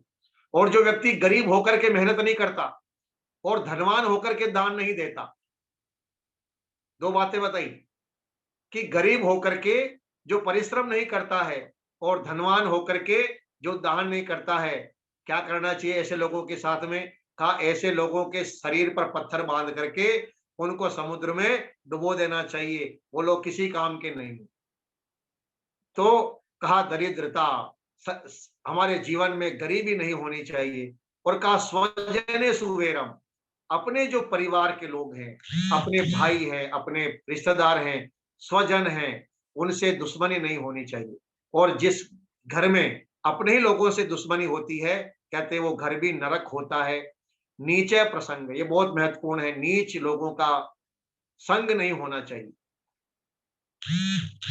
मंथरा का संग किया कैकेयी ने तो पूरा परिवार बिखर गया, दशरथ की मृत्यु हो गई, राम को वन में रहना पड़ा और कैकेयी के पुत्र भरत को भी वन में रहना पड़ा। नीचे प्रसंग है, एक नीच के प्रसंग का संग से इतना बड़ा नुकसान हो गया। दुर्योधन के साथ में शकुनी नहीं होता तो शायद महाभारत नहीं होता। एक नीच व्यक्ति के संग से कितना बड़ा युद्ध हो गया। तो नीचे प्रसंग है, यदि नीच व्यक्ति, निम्न कोटि का, निम्न विचारधारा का व्यक्ति, गंदा व्यक्ति यदि हमारे घर और परिवार में आता है तो निश्चित रूप से हमारा घर नरक बन जाता है। कुलहीन सेवा, कुलहीन लोगों की, जो जिन लोगों के कर्म बुरे हैं, उन बुरे लोगों की सेवा करनी पड़े तो वो घर भी, जो लोग ऐसे बुरे लोगों की सेवा करते हैं वो घर भी नरक बनता है। तो ये नरक की निशानी भी मैंने आपको बता दी और स्वर्ग की निशानी कल मैंने आपको बता दी थी। तो हम अपने घर को क्या बना सकते हैं, ये हमारे हाथ में है। तो सज्जनों, ये जीवन भगवान ने हमें दिया है, इस जीवन में सुख हो, शांति हो, आनंद हो, इसके लिए हम जितने भी अच्छे कर्म है, शुभ कर्म है, उनको करते चलें। और जो वैदिक परंपराएं हैं, उन वैदिक मान्यताओं को, वैदिक परंपरा को हम स्वीकार करें। आज का दिन स्वामी श्रद्धानंद जी की वीर गति का दिन है, बलिदान का दिन है, जिसके बारे में अभी हमारी बेटी आपको बता रही थी कि स्वामी श्रद्धानंद जी ने कितने बड़े बड़े कार्य किए। स्वामी श्रद्धानंद जी का जीवन आप पढ़ेंगे, शराब पीते थे, मांसाहार करते थे, लेकिन महर्षि दयानंद जी का संग मिला, महर्षि दयानंद जी के दर्शन हुए, उनका प्रवचन सुना और प्रवचन सुनकर के शराब पीना छोड़ा, मांसाहार करना छोड़ा और एक निम्न जीवन उनका था, निम्न कोटि का जीवन उनका था। लेकिन वो इतने महान बन गए, इतने महान बन गए कि उनको मस्जिद में, जामा मस्जिद के स्थान पर बैठा करके उनका प्रवचन करवाया गया। महात्मा गांधी उनको अपना भाई मानते थे। कांग्रेस के वो अध्यक्ष के अधिवेशनों की उन्होंने अध्यक्षता की और गुरुकुल कांगड़ी, गुरुकुल कुरुक्षेत्र जैसे अनेकों संस्थाओं की उन्होंने स्थापना की। तो एक व्यक्ति यदि गिरा हुआ भी है, यदि वो अच्छे मार्ग पर चलना प्रारंभ कर देता है तो कितना बड़ा काम कर सकता है। ये स्वामी श्रद्धानंद जी के जीवन, जो जिनका बलिदान दिवस आज है, उनका जीवन हमें पुकार पुकार करके प्रेरणा दे रहा है। तो लखनलाल जी का आदेश था 9:15 बजे तक आपको बोलना है, क्योंकि समय बड़ा बहुत तेजी से बीत रहा है और आप सबको भी सोने का समय हो रहा है, सुबह 4 होना है, पूरा अपनी दिनचर्या को प्रारंभ करना है। आप सभी जुड़े हैं और आप सभी सुनते हैं। आप सभी का बहुत बहुत आभार, बहुत बहुत धन्यवाद। आचार्य भगवत शास्त्री जी, आपका बहुत बहुत आभार। और बहुत जल्दी पुनः आप सभी के बीच में तो आचार्य भगवत शास्त्री जी का आगमन होगा और ये 5 दृष्टि की जगह फिर से हमारी 7 दृष्टि और 15 दृष्टि वेद कथा प्रारंभ होगी। और आपको लखनलाल जी जी, कल जिन्होंने घोषणा की थी 500 रुपए हमारे ढोलक वादक के लिए, तो मैं उनकी ओर से ये 500 रुपए का जो भेंट है वो हमारे ढोलक वादक जी को दे रहा हूँ। दे दीजिए ढोलक वादक जी के लिए दे दीजिए। और आगे भी उनको इसी प्रकार से मिलते रहेंगे हर कार्यक्रम के लिए, ठीक है ना? जी जी जी, दे दीजिए। बहुत बहुत आभार ढोलक वादक जी का। और उनको धनराशि प्राप्त हो गई है। और हम आपको तुरंत अवलंब करा देंगे। हमारे पास एक्स्ट्रा भी ढोलक वादक जी के लिए हमने एडवांस करके रख ली है। चलिए आइए सुरेश प्रजापति जी 2 शब्द। मैं शास्त्री जी के लिए बहुत बहुत इनके वचनों के लिए बहुत बहुत धन्यवाद हुआ हूँ, और बहुत अच्छा लगा है जो इनके वचन और इनका मैं वाचन सुनकर बहुत आभार व्यक्त करता हूँ। आप लोगों को अपने जोड़ने के लिए बहुत बहुत धन्यवाद, बहुत और बहुत बहुत अच्छा लगा है समय। बहुत बहुत धन्यवाद। आभार व्यक्त करता हूँ। सुरेश भाई इसी प्रकार से जुड़े रहिए और वैदिक धर्म को जानने का प्रयास करिए। ये बहुत अच्छा मंच है आप लोगों के लिए। आइए राम सेवक निरंजन जी। राम सेवक जी, राम सेवक जी आइए अध्यक्ष जी आइए। हाँ, सर्वप्रथम आदरणीय भवदेव शास्त्री जी को प्रणाम।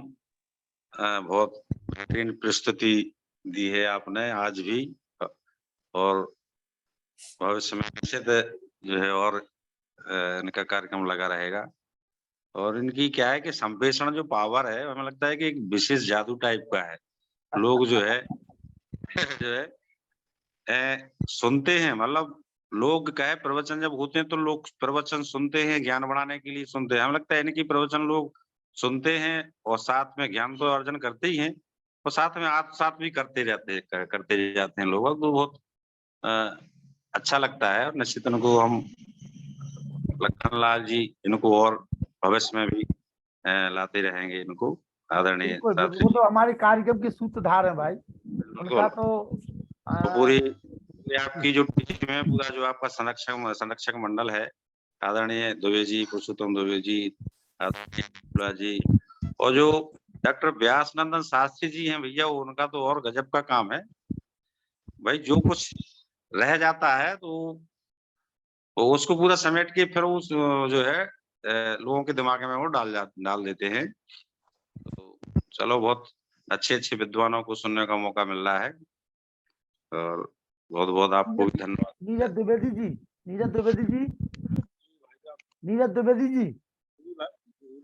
जी, सबसे पहले तो आदरणीय शास्त्री जी को मेरा बारंबार प्रणाम।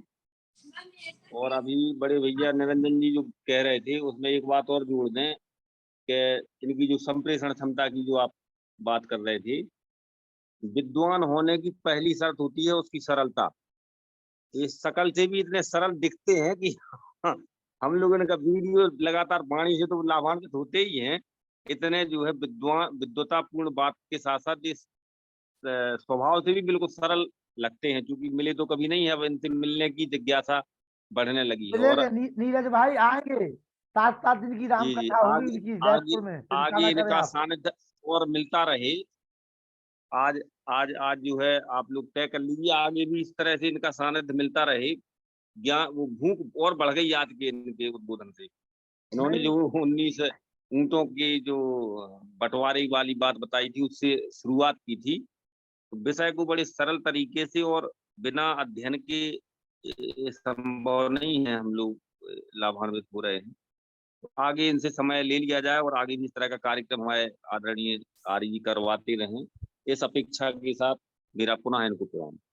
बिल्कुल नीरज जी, आचार्य भवदेव शास्त्री जी जो है कितने ही व्यस्त बने रहे, लेकिन जैसे ही हमारा उनका जो आंतरिक प्रेम है पहुंचता है तो तुरंत उनको मजबूरी में आना पड़ता है। अभी भी उनकी काफी व्यस्तता थी, लेकिन नहीं, मैंने कहा आपको 5 दिन तो आना ही पड़ेगा। बोले ठीक है लखन जी, जब आप कह रहे हैं तो फिर मैं तुरंत आऊंगा। और देखिए कितना अच्छा, विगत कई दिनों के बाद आज 80 की संख्या इस पटल पे हुई है, हमें बहुत अच्छा लगा। और मैं निवेदन करूंगा अपने गुरु जी पंडित बाबूलाल द्विवेदी जी से कि आप आए, हमारे संरक्षक सम्मानित द्विवेदी जी, पंडित बाबूलाल द्विवेदी जी अपना आशीर्वाद दे दें हमें। हमारे क्षेत्र के बहुत ही बड़े साहित्यकार शिक्षाविद धनीराम पटेल जी, मेरी आवाज सुन पा रहे हैं? चलिए, दिनेश आर जी पहली बार जुड़े हैं, उनकी प्रतिक्रिया लेते हैं। बहुत ही अच्छा, बच्चे ने अभी भजन सुनाया था उनके। आइए दिनेश जी नमस्ते। नमस्ते जी, नमस्ते, आवाज आ रही जी? जी आपकी आवाज आ रही जी नमस्ते, सभी को सादर नमस्ते जी। वैसे निवेदन कर दूं कि आचार्य भवदेव जी शास्त्री जी हमारे पड़ोसी हैं। मैं भीलवाड़ा जिले से हूँ और भ्राता जी हमारे नजदीकी हैं, उनके कार्यक्रम हमारे यहाँ अक्सर होते रहते हैं। और बहुदेव जी हमारे क्षेत्र में इतने सरल, सहज और रूढ़ विषयों को, वेदों के रूढ़ रहस्यों को इतनी सरल शैली में जो है प्रस्तुत करते हैं, उनका प्रस्तुतिकरण इतना भव्य है कि उसी की वजह से शास्त्री जी का इधर हमारे क्षेत्र में ही नहीं, राजस्थान और पूरे देश में जो है भ्राता जी का नाम है। तो हम सभी चाहेंगे कि वो स्वस्थ और दीर्घायु हों। और जैसा कि बच्चे ने भजन प्रस्तुत किया था, तो मेरा उद्देश्य यही है कि सभी आर्यजनों से निवेदन है कि अपने छोटे-छोटे बच्चों को और जवानों को ज्यादा से ज्यादा सजग और जोड़े, क्योंकि आर्य समाज में जो है बड़े बुजुर्गों की संख्या ही रह गई है। तो छोटे बच्चों को जोड़े, और जैसा कि मेरा भी उद्देश्य है कि बच्चे को गुरुकुल परंपरा में ही मैं भेजूं। एक ही पुत्र है और उसकी परवरिश पूरी उसी प्रकार से की है कि आगे से जो है शास्त्री जी के बाद ये जो आज हमारे आर्य जगत में उपदेशकों की और भजनोपदेशकों की और आर्य जगत में जो विद्वानों की कमी है, चाहते तो सभी है लेकिन वो परंपरा जो है जीवित रहे, इसलिए जो है गुरुकुल में अपने बच्चों को भेजें और तैयार करें। बहुत बहुत नमस्ते। आभार दिनेश जी, और आपके जी। साथ में जो साथी बैठे उनका भी बहुत बहुत आभार। बड़े जी लगन के साथ आप दोनों लोग सुन रहे थे, दोनों महानुभाव का, और मैं आगे निवेदन करूंगा कि इसी प्रकार से आप जुड़ते रहे। जगदीश पाराशर जी। जी जी भाई आ रहे हैं लखनलाल जी, मुनि पुरुषोत्तम बान प्रसिद्धि से ये सब जो है सुनने मिल रहा है।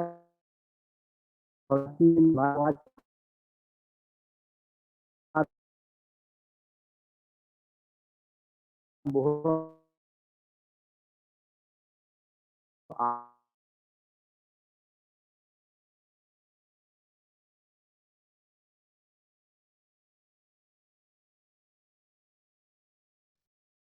चलिए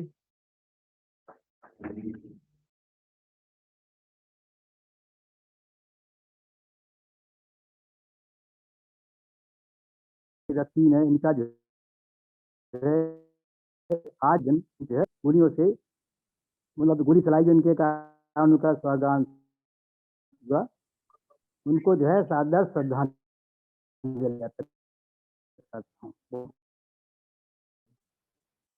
चलिए बहुत बहुत आभार।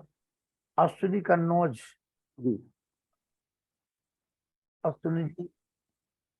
धनीराम पटेल जी, धनीराम पटेल जी, ठेकेदार जी, धनीराम पटेल सिमरिया।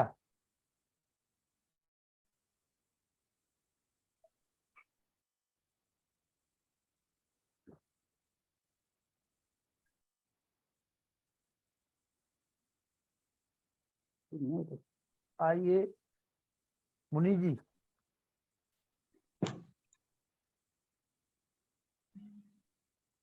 ओम ओम, आइए मुनि जी। जी। संसार दीर्घ रोगत सुविचारो महोत्सदम। नीटकार कहते हैं कि सारा संसार एक बहुत बड़ा रोग है और श्रेष्ठ विचार जो हमें इस पटल पर मिल रहे हैं सुनने को, ये श्रेष्ठ विचार ही उसकी औषधि बताई गई। तो मैं आज सम्मानीय भगवदेव जी शास्त्री जिन्होंने 5 दिन लगातार हमारे बीच में वेद संगीतमय वेद कथा का नाम लेकर के और कितनी विधाओं को हमारे बीच में रख दिया है वेद के माध्यम से, उनका साधुवाद करता हूँ। और जैसा कि आज हमारे सभी महानुभावों को मालूम है, स्वामी श्रद्धानंद जी का बलिदान दिवस, हमारे सम्मानित जगदीश पाराशर जी अभी चर्चा कर रहे थे और विजया ने भी चर्चा की थी और दूसरे लोगों ने भी कहा है। मैं उनके लिए विनम्र श्रद्धांजलि अर्पित करता हूँ। और मैं एक कहानी याद है आ रही है मुझे, एक नाव में यात्री चले जा रहे हैं और उसका नाविक जो संचालन कर रहा है उसने बताया कि भाई हमारी नाव बड़ी अच्छी ढंग से चल रही है, सुचारुता से चल रही है, लेकिन इसमें दो खबरें मैं आपको देना चाहता हूँ। एक बुरी खबर है, एक अच्छी खबर है। बताइए कौन सुनेंगे पहले? तो लोगों ने कहा भाई पहले अच्छी खबर सुना दो। तो उसने बताया नाव वाले ने कि भाई अच्छी खबर तो ये है कि हम जिस रफ्तार से, जिस द्रुत गति से चले जा रहे हैं, उससे हमारी नाव यथा समय अपने गंतव्य स्थान पर पहुंच जाएगी। बोले ये तो अच्छी बात है। बोले अब एक बुरी खबर भी है। बोले क्या है वो बुरी खबर, वो भी सुना दो। बोले मेरी नाव तो सुचारुता से चल रही है, ढंग से चल रही है, तीव्र गति से चल रही है, जो समय हमारा निर्धारित है उसके अंदर ही पहुंच जाएंगे, लेकिन हमारा जो दिशा सूचक यंत्र है वो खराब हो गया है। तो अब ये पता नहीं लग रहा है कि हमारी नाव किस तरफ जा रही है। तो मैं देखता हूँ कि वो कहानीकार कहता कि यही तो हमारी सबकी दशा हो रही है। हम दौड़ तो रहे हैं, कोई इधर भाग रहा है, जैसा कि अभी आज का विषय हमारे भवदेव शास्त्री जी का रहा है। उन्होंने कितने अंधविश्वास के ऊपर, पाखंड के ऊपर और शुभ कर उसके ऊपर।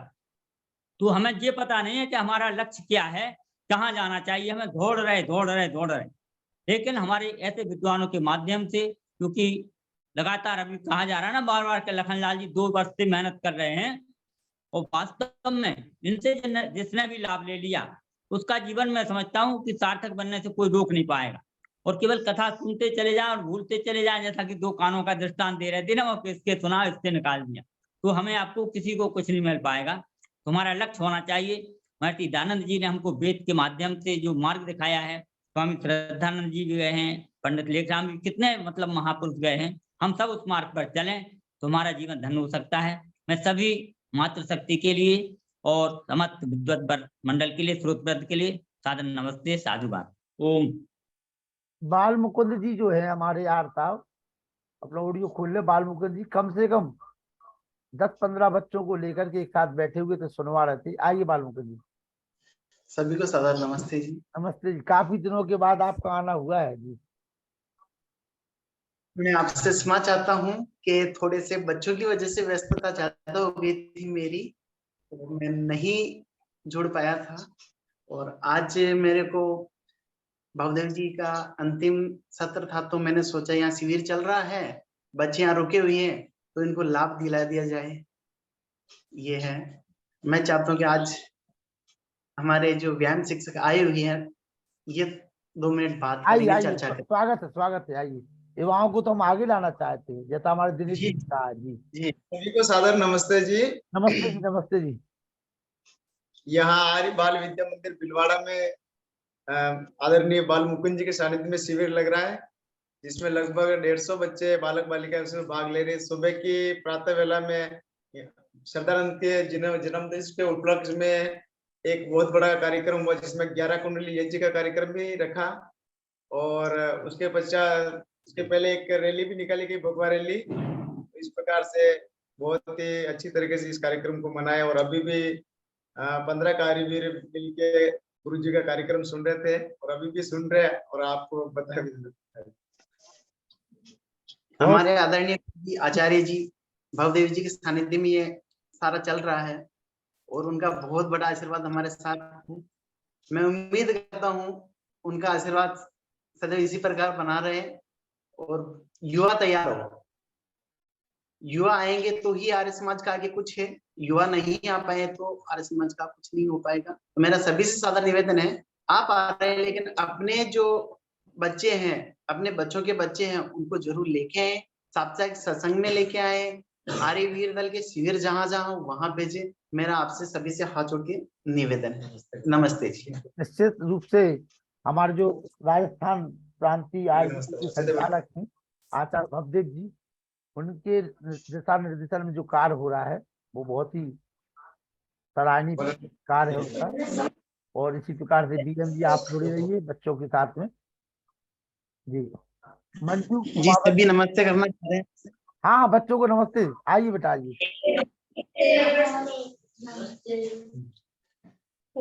जी नमस्ते। सभी बच्चों को बहुत बहुत बधाई जो आप इतने अच्छे शिविर में प्रतिभाग कर रहे हो, और आगे जाकर के आप राष्ट्र के निर्माता बने। मंजू जी, बहन मंजू जी आइए। जी सभी को सादर नमस्ते। आदरणीय लखनलाल जी भाई साहब, आप बहुत ही अच्छा कार्यक्रम चला रहे। 2 साल से कभी कभी बीच में हमारा जुड़ना नहीं होता है, नियमित हम सुन रहे हैं, बहुत ही ज्ञान अर्जन कर रहे हैं और लाभान्वित हो रहे हैं। और आदरणीय बहुदेव जी तो हमारे एक परिवार जैसे ही है। हमारे एक घर छोड़ के आर्य समाज मंदिर है, वहां पे कई सालों तक ये रहे हुए हैं और हमारे बच्चे तो उन्हीं के सानिध्य में ही सब कुछ सीखे करे हैं और एक ही परिवार जैसे है। और कभी कभी इनसे मिलने का मौका हमको मिलता ही रहता है। बहुत ही अच्छा कार्यक्रम रहा, बहुत ही ज्ञान अर्जन हुआ। बहुत बहुत धन्यवाद। बहुत आभार बहन जी और आगे भी जुड़ी रहें। और हमारे यहाँ गुरुकुल चोटीपड़ा में एक कार्य करते हैं, जो लोग बच्चे बीच में गैप कर देते हैं उनके ऊपर कुछ दंड लगा देते हैं। तो हम नहीं चाहते उस परंपरा का निर्माण हमें यहाँ करना पड़े, है ना। तो लगातार आप लोग जी जुड़े रहिए। जी जी। जी जी। आइए तंत्रिका शर्मा जी। हाँ, धन्यवाद लखन जी। मैसेज तो आपने पढ़ ही लिया होगा। मैं चाहता हूं कि मेरी भावना आप ही व्यक्त कर दें, क्योंकि अब रामचंद्र जी के साथ में लक्ष्मण जी ये काम कर सकते हैं।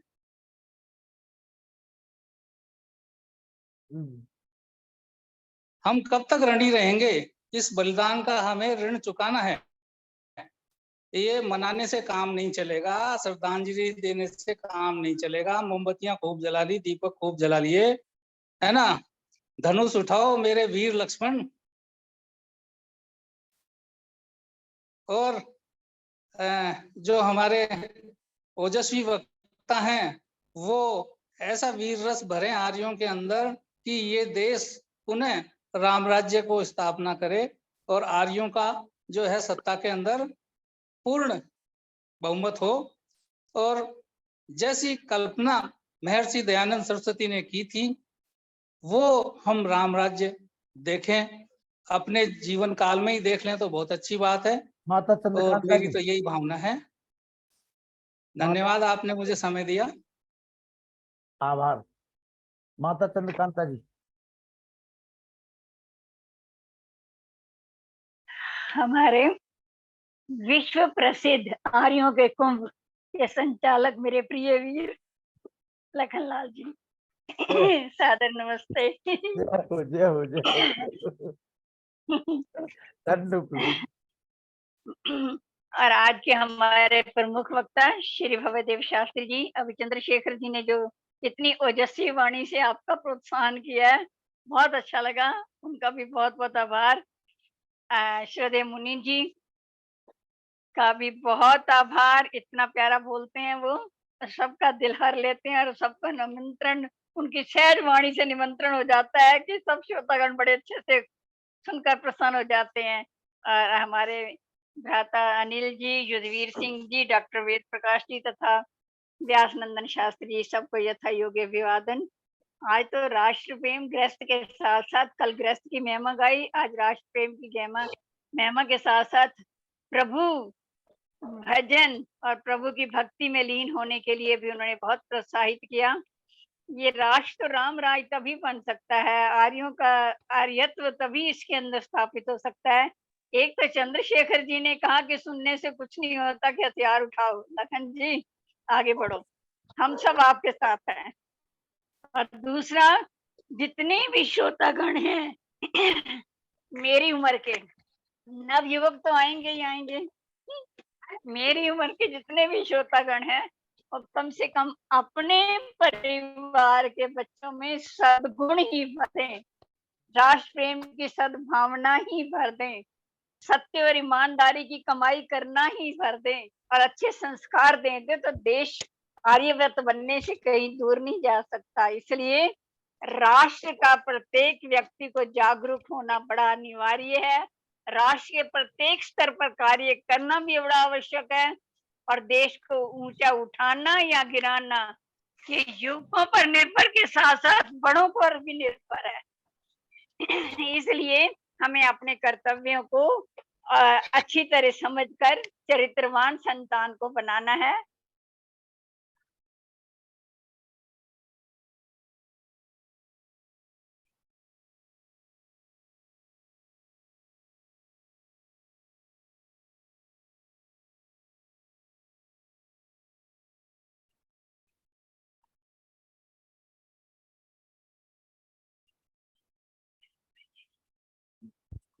बोले यही हमारे लगे हमारा सब बदली हो।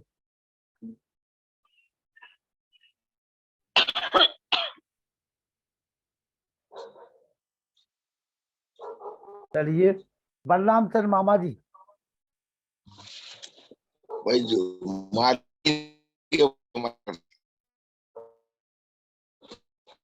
जी मामा जी। माता जी ने वो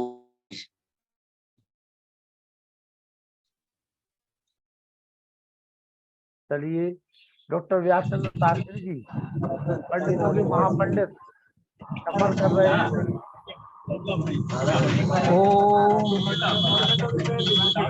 ओम श्रद्धयाग्निः समिध्यते श्रद्धया हूयते हविः श्रद्धां भगस्य मूर्धनि वचसा मेदयामसि। ओम शांति शांति शांति। आर्यों के महाकुंभ के सम्मानीय संचालक विद्वत्वरी मित्रवर आर्य रत्न श्री लखनलाल जी आर्य,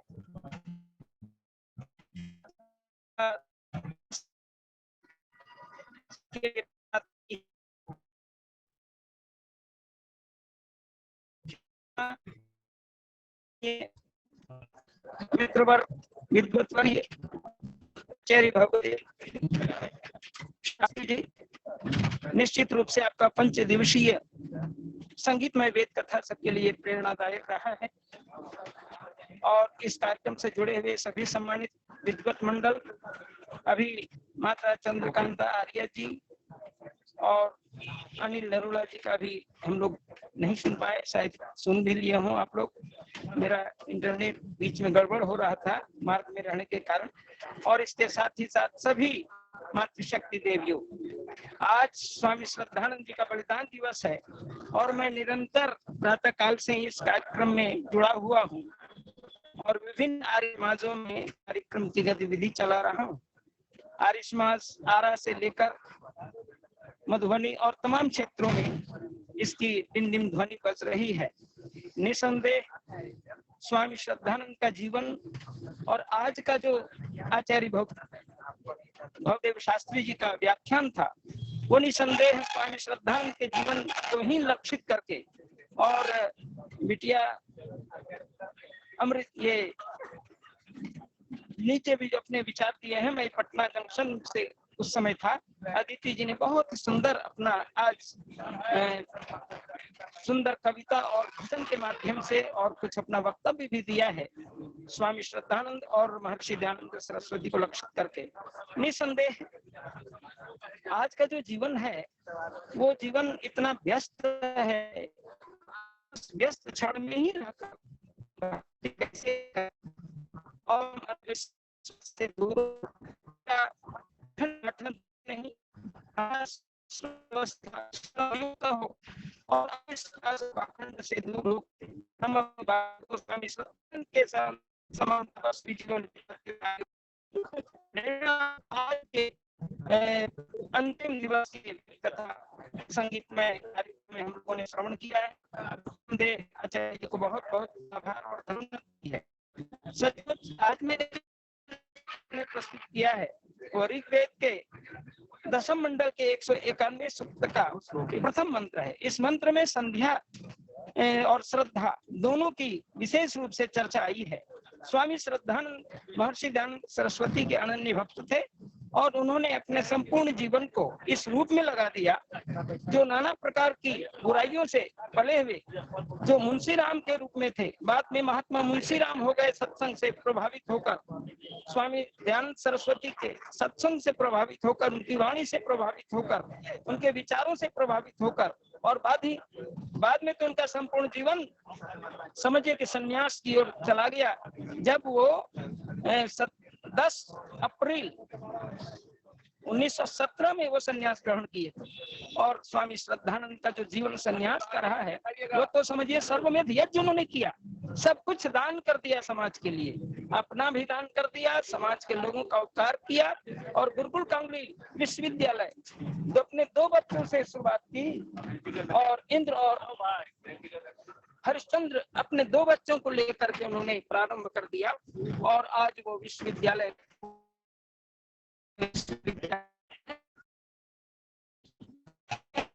चलिए वेद प्रकाश इस शर्मा जी। प्रकार के गीत को सुनकर कहा कि बेटी तुम क्या गा रही हो?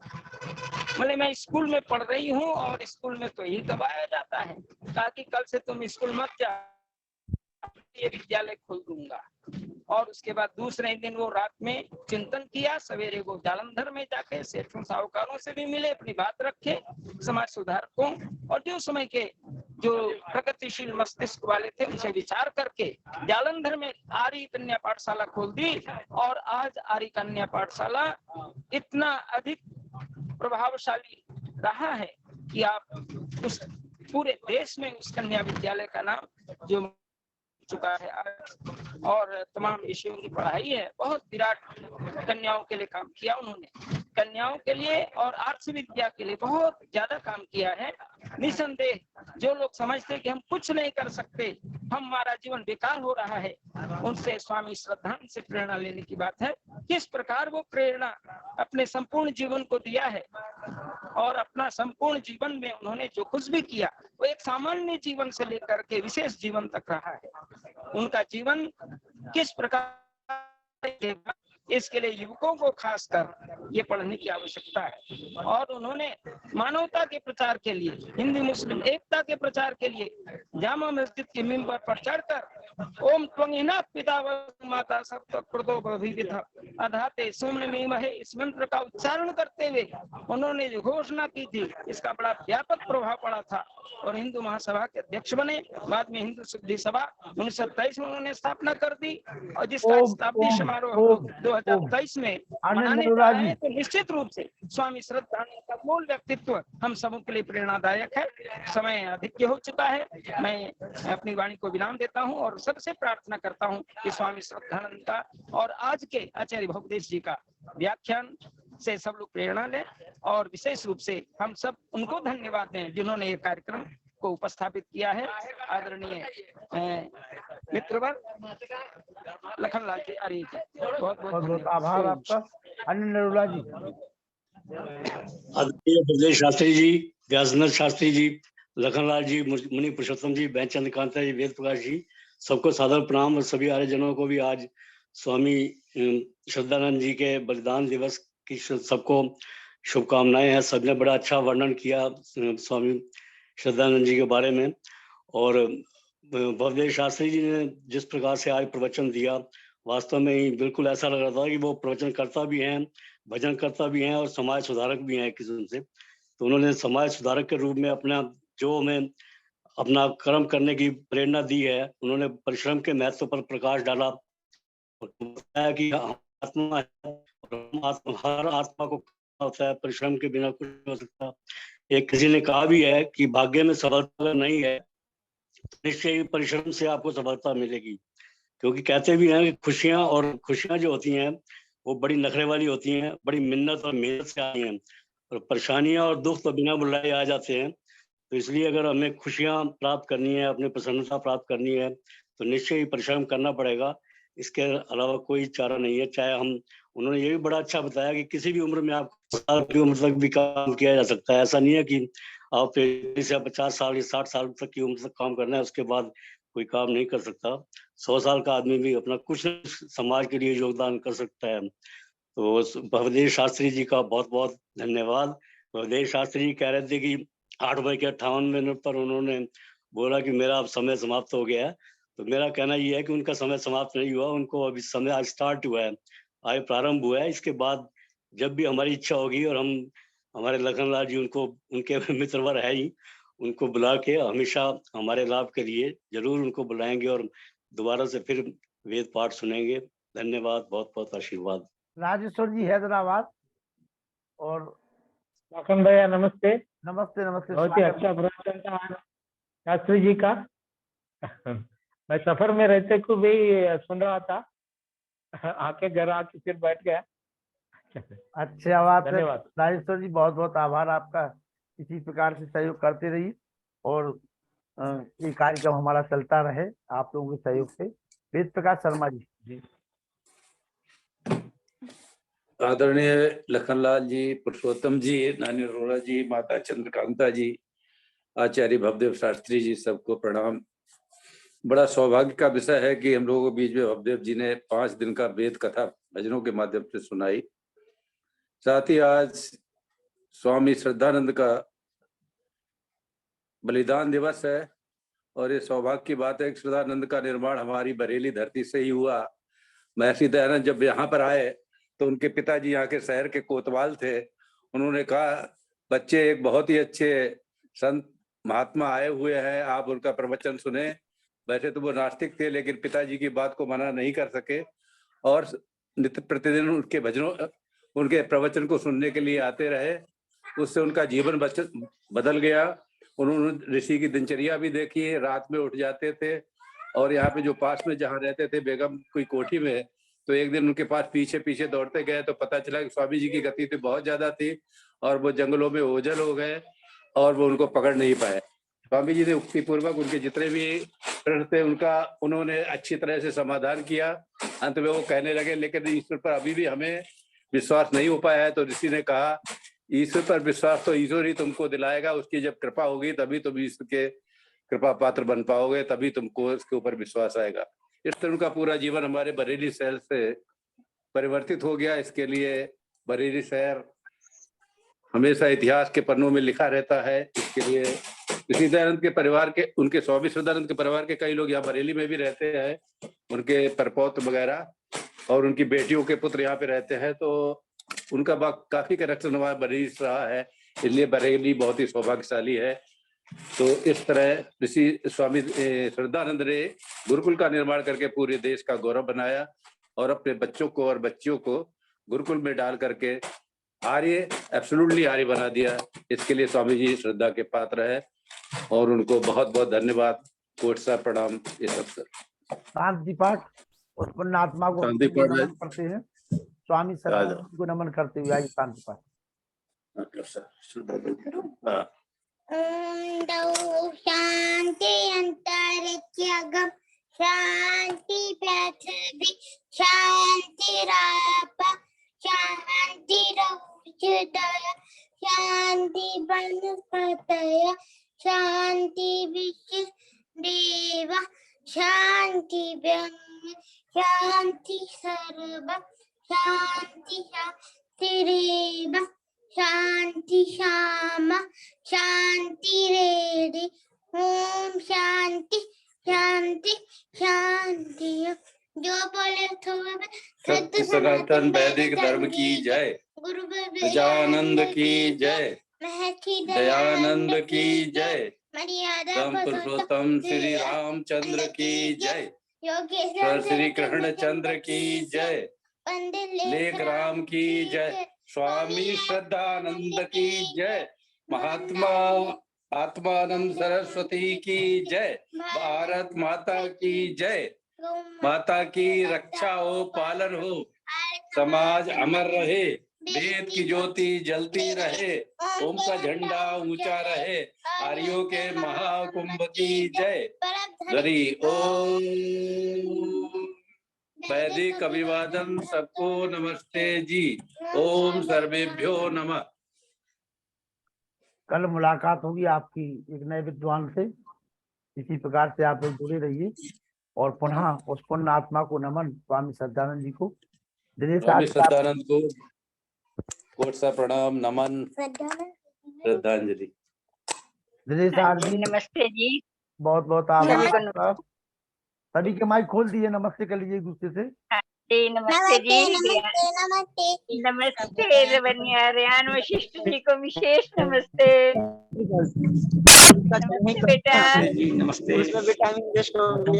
नमस्ते जी, शास्त्री जी नमस्ते, मुनि जी नमस्ते।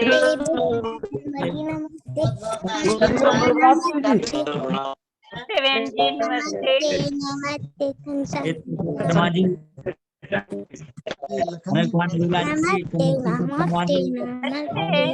नमस्ते जी। नमस्ते संतोष जी।